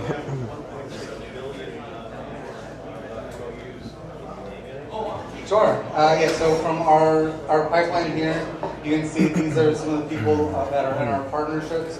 So the Brazilian Carbon Credit Collective, Brazilian Carbono, is actually a state-sponsored Brazilian company, and they're one of our largest partners. So they're $250 million. Power Ledger is a $300 million agreement that we signed, and also Glow Labs, the solar infrastructure as well. And the Cano project for the California carbon credits I mentioned. Thank you very much. MyWorker.ai, come on up. I thought if you got an extra minute, I could adopt it. Hey, how's it going, guys? Oh. All right. Appreciate you guys sticking around. So I've spent the last decade building companies that most people said were impossible to build. My last company started as, my last startup, SaaS Mining, started as an idea in a dorm room and then eventually grew to a global leader in mining infrastructure with data centers across 4 different continents. And we did it all without raising major VC funding. I learned how to build global scale infrastructure from scratch. But more importantly, I learned what it felt like to wake up every single day as the underdog, fighting against billion-dollar companies that can out-hire you, outspend you, out-advertise you. The hardest part actually wasn't the technology. It was actually getting people to notice you, getting people to care, and you feel invisible. That's when I realized that there's an invisible war that founders face. And that war is that you can build something amazing. You could build a world-changing product, but if you can't get people's attention, if you can't get people, your customers on calls, then you might as well be invisible. And founders today in the world with AI aren't losing because of bad products. They're losing because the game is rigged. And the game is rigged against you if you don't have a 20-person sales team or you don't have millions of dollars in ads. So I asked the question, how can we fix this? So I built MyWorker AI, the first AI sales team as a service. It's like giving every founder a full stack outbound sales team instantly. MyWorker personalizes, researches, and books meetings with your dream customers automatically. And we're not replacing salespeople. We're giving founders their power back. We've already secured 15 paying customers, paying anywhere from $99 to $499 a month. And we're rolling out a larger enterprise package, which early data is showing that customers are selling tens of thousands of dollars of deals with deals completely sourced by MyWorker AI. That's not normal product market fit. It's taken the hard way and earning trust with our customers. And our founding and advisory team has over 5 successful exits. And we just graduated from actually pretty local, the Pegasus Accelerator in Santa Monica. And we are backed by some of the sharpest angels and operators in tech. But the truth is that we're not a team of academics, not a team of scholars, but we are a team of founders that have gone through that process of how do you build and compete without a massive war chest behind you. And that's exactly why we're building this. This is going to sound crazy, but I believe that in 5 years, every company is going to have an AI sales team. And MyWorker AI isn't just automating outreach. MyWorker is democratizing growth and making scaling accessible, not just to the few venture-backed elites maybe from Silicon Valley, but to every founder who actually has the grit to go out and a product or service worth selling. Because we don't think that the next unicorn should die as an idea or because of a lack of funding. I'm William Samsegi. I'm the CEO and founder at MyWorker AI, and we're not here to play the old game. We're here to write a new rule book. So every great founder has the opportunity to build something great. Thank you, guys. How are you differentiating in the marketplace with a lot of AI sales developing? Yeah, that's a great question.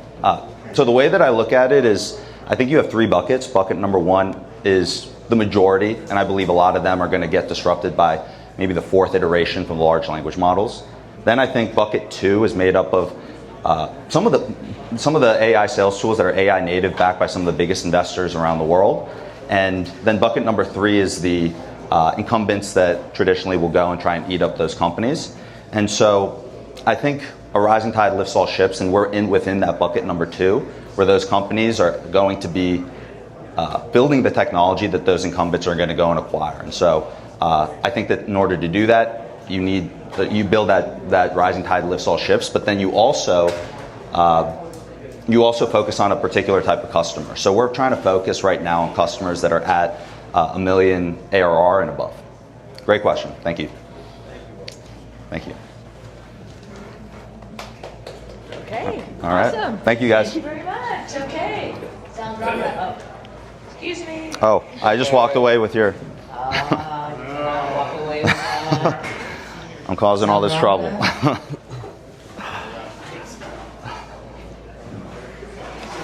Sound Yeah, bro. Now here, this is the one we skipped before. You fumbled the bag on the intro, bro. I know. Yeah, you made it sound not as impressive as it is. It is a cool Yeah, one. this is good. I think, what's it sound like? Soundromeda. How's it going, man? Great, Rich. We should team up. Okay. Let's do it, man. We have one more. Resistance and our tokenization, we can tokenize freaking. After this, we have one more. We should definitely You know what the great What's part the name of your about being company a again? judge? Okay.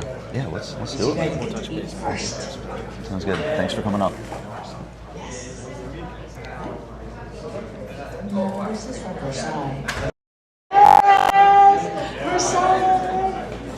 You can go. With the beans and the plantains. Oh, it is so good. While they're setting up.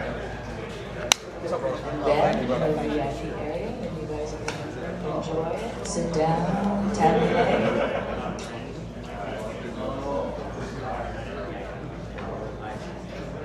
So now what's the plan? We'll see how we do, and then bounce. So When this we is will the know. reason This is the all last the pitch. companies This is the that last are pitch? supposed to give it to us in advance Okay, fine. on the drive. Well, you were supposed to vote earlier. If it takes a few more minutes, maybe should we vote? All right, guys. I'll give you the recap. I'll give you the recap afterwards, but you know, definitely wasn't our best pitch. But we got through it. Between them and We got through it. Versailles. Okay. You're not always going to show up with your best pitch, but look at that. Someone already came up. Potential customer or partner wants to team up.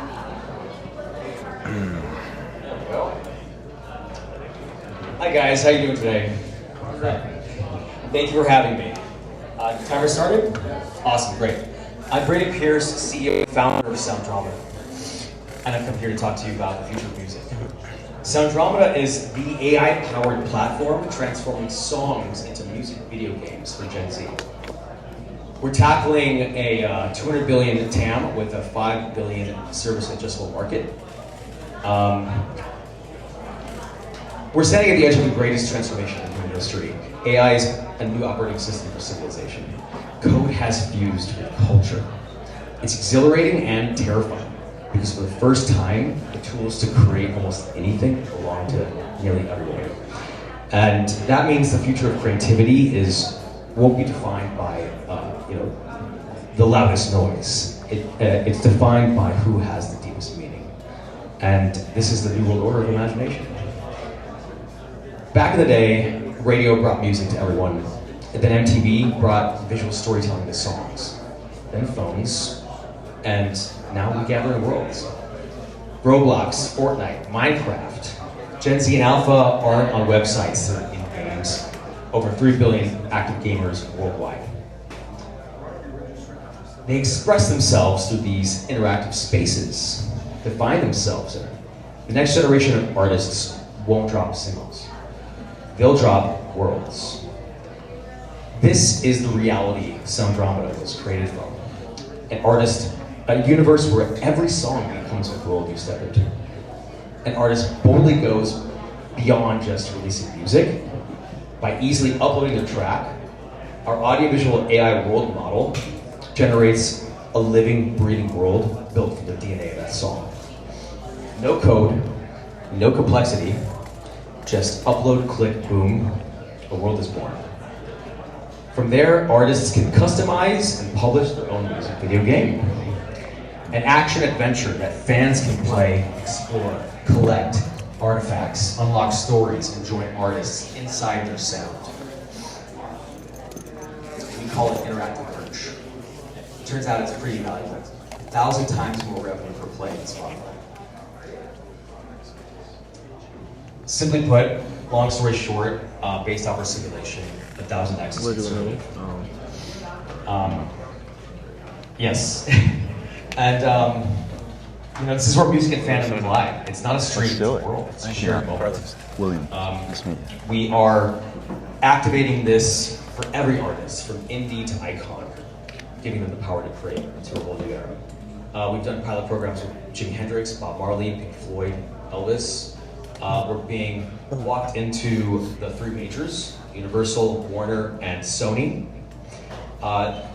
because one of our partners, they are basically putting every single stream on a chain, verifying music DNA, which is also solving a huge problem with AI music as well. So we're partnering with Udio, Warner, Universal, Sony, and Soundromeda. So you're going to be hearing a lot about that. We've also, Soundromeda is actually an ecosystem of a lot of world firsts innovation. We've created the world's first on-chain proof of discovery, launched already on Polygon. We're launching on Solana as well.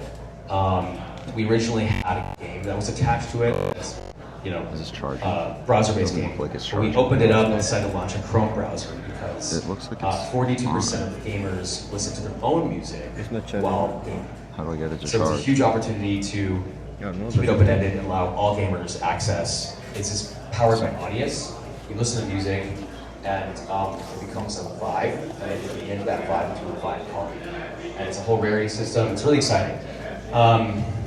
We're launching a Moon Island on Fortnite. We're talking about distribution here. 500 million active players in Fortnite. We have a team already building this out.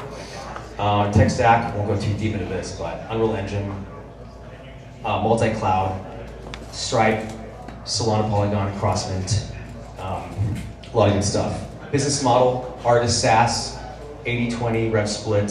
For gamers, it's very familiar format, premium, battle pass, premium cosmetics, you name it.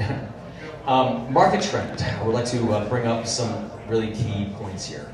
Moonlake recently raised 28 million for pre-seed on Vision. General Intuition is very similar to us, where they have created a world model, and they got 133 million seed. That's ticking clock. Why us? Well, we built this thing. Bootstrap. Synapse, you are the last one. You can fill it in until they get up to the stage. Yeah, sure. Team, yeah, we're getting there. Real level inventor, 15 years, 6 bands over 15 years, lifelong artist. Team, we're Spartan level. We've done more with 500,000 than what a studio could do with 100 million. Extreme capital efficiency because of my background in music. We're raising 50 million for 13% at a 384 million post value. We'd love to talk to you about all this. Thank you very much. And data room available upon press. Synapse, where are you? Because otherwise I can let him continue talking. I can talk. Yeah. Thank you guys for your time. Appreciate it. Thank you. Thank you very much. This is the very last one. No, they're not. SYNAPSE. Synapse. The only one. Oh shoot, this isn't. Wait, sí que hace metaglasses, right? I think I saw Oh, that's right. Really? No, it's not. That's the idea. Everyone getting metaglasses. Damn, we're on 2% on the phone. Just kill the live, bro. Just do it. I want to make it to the end. I might have to kill the live. Just do it, bro.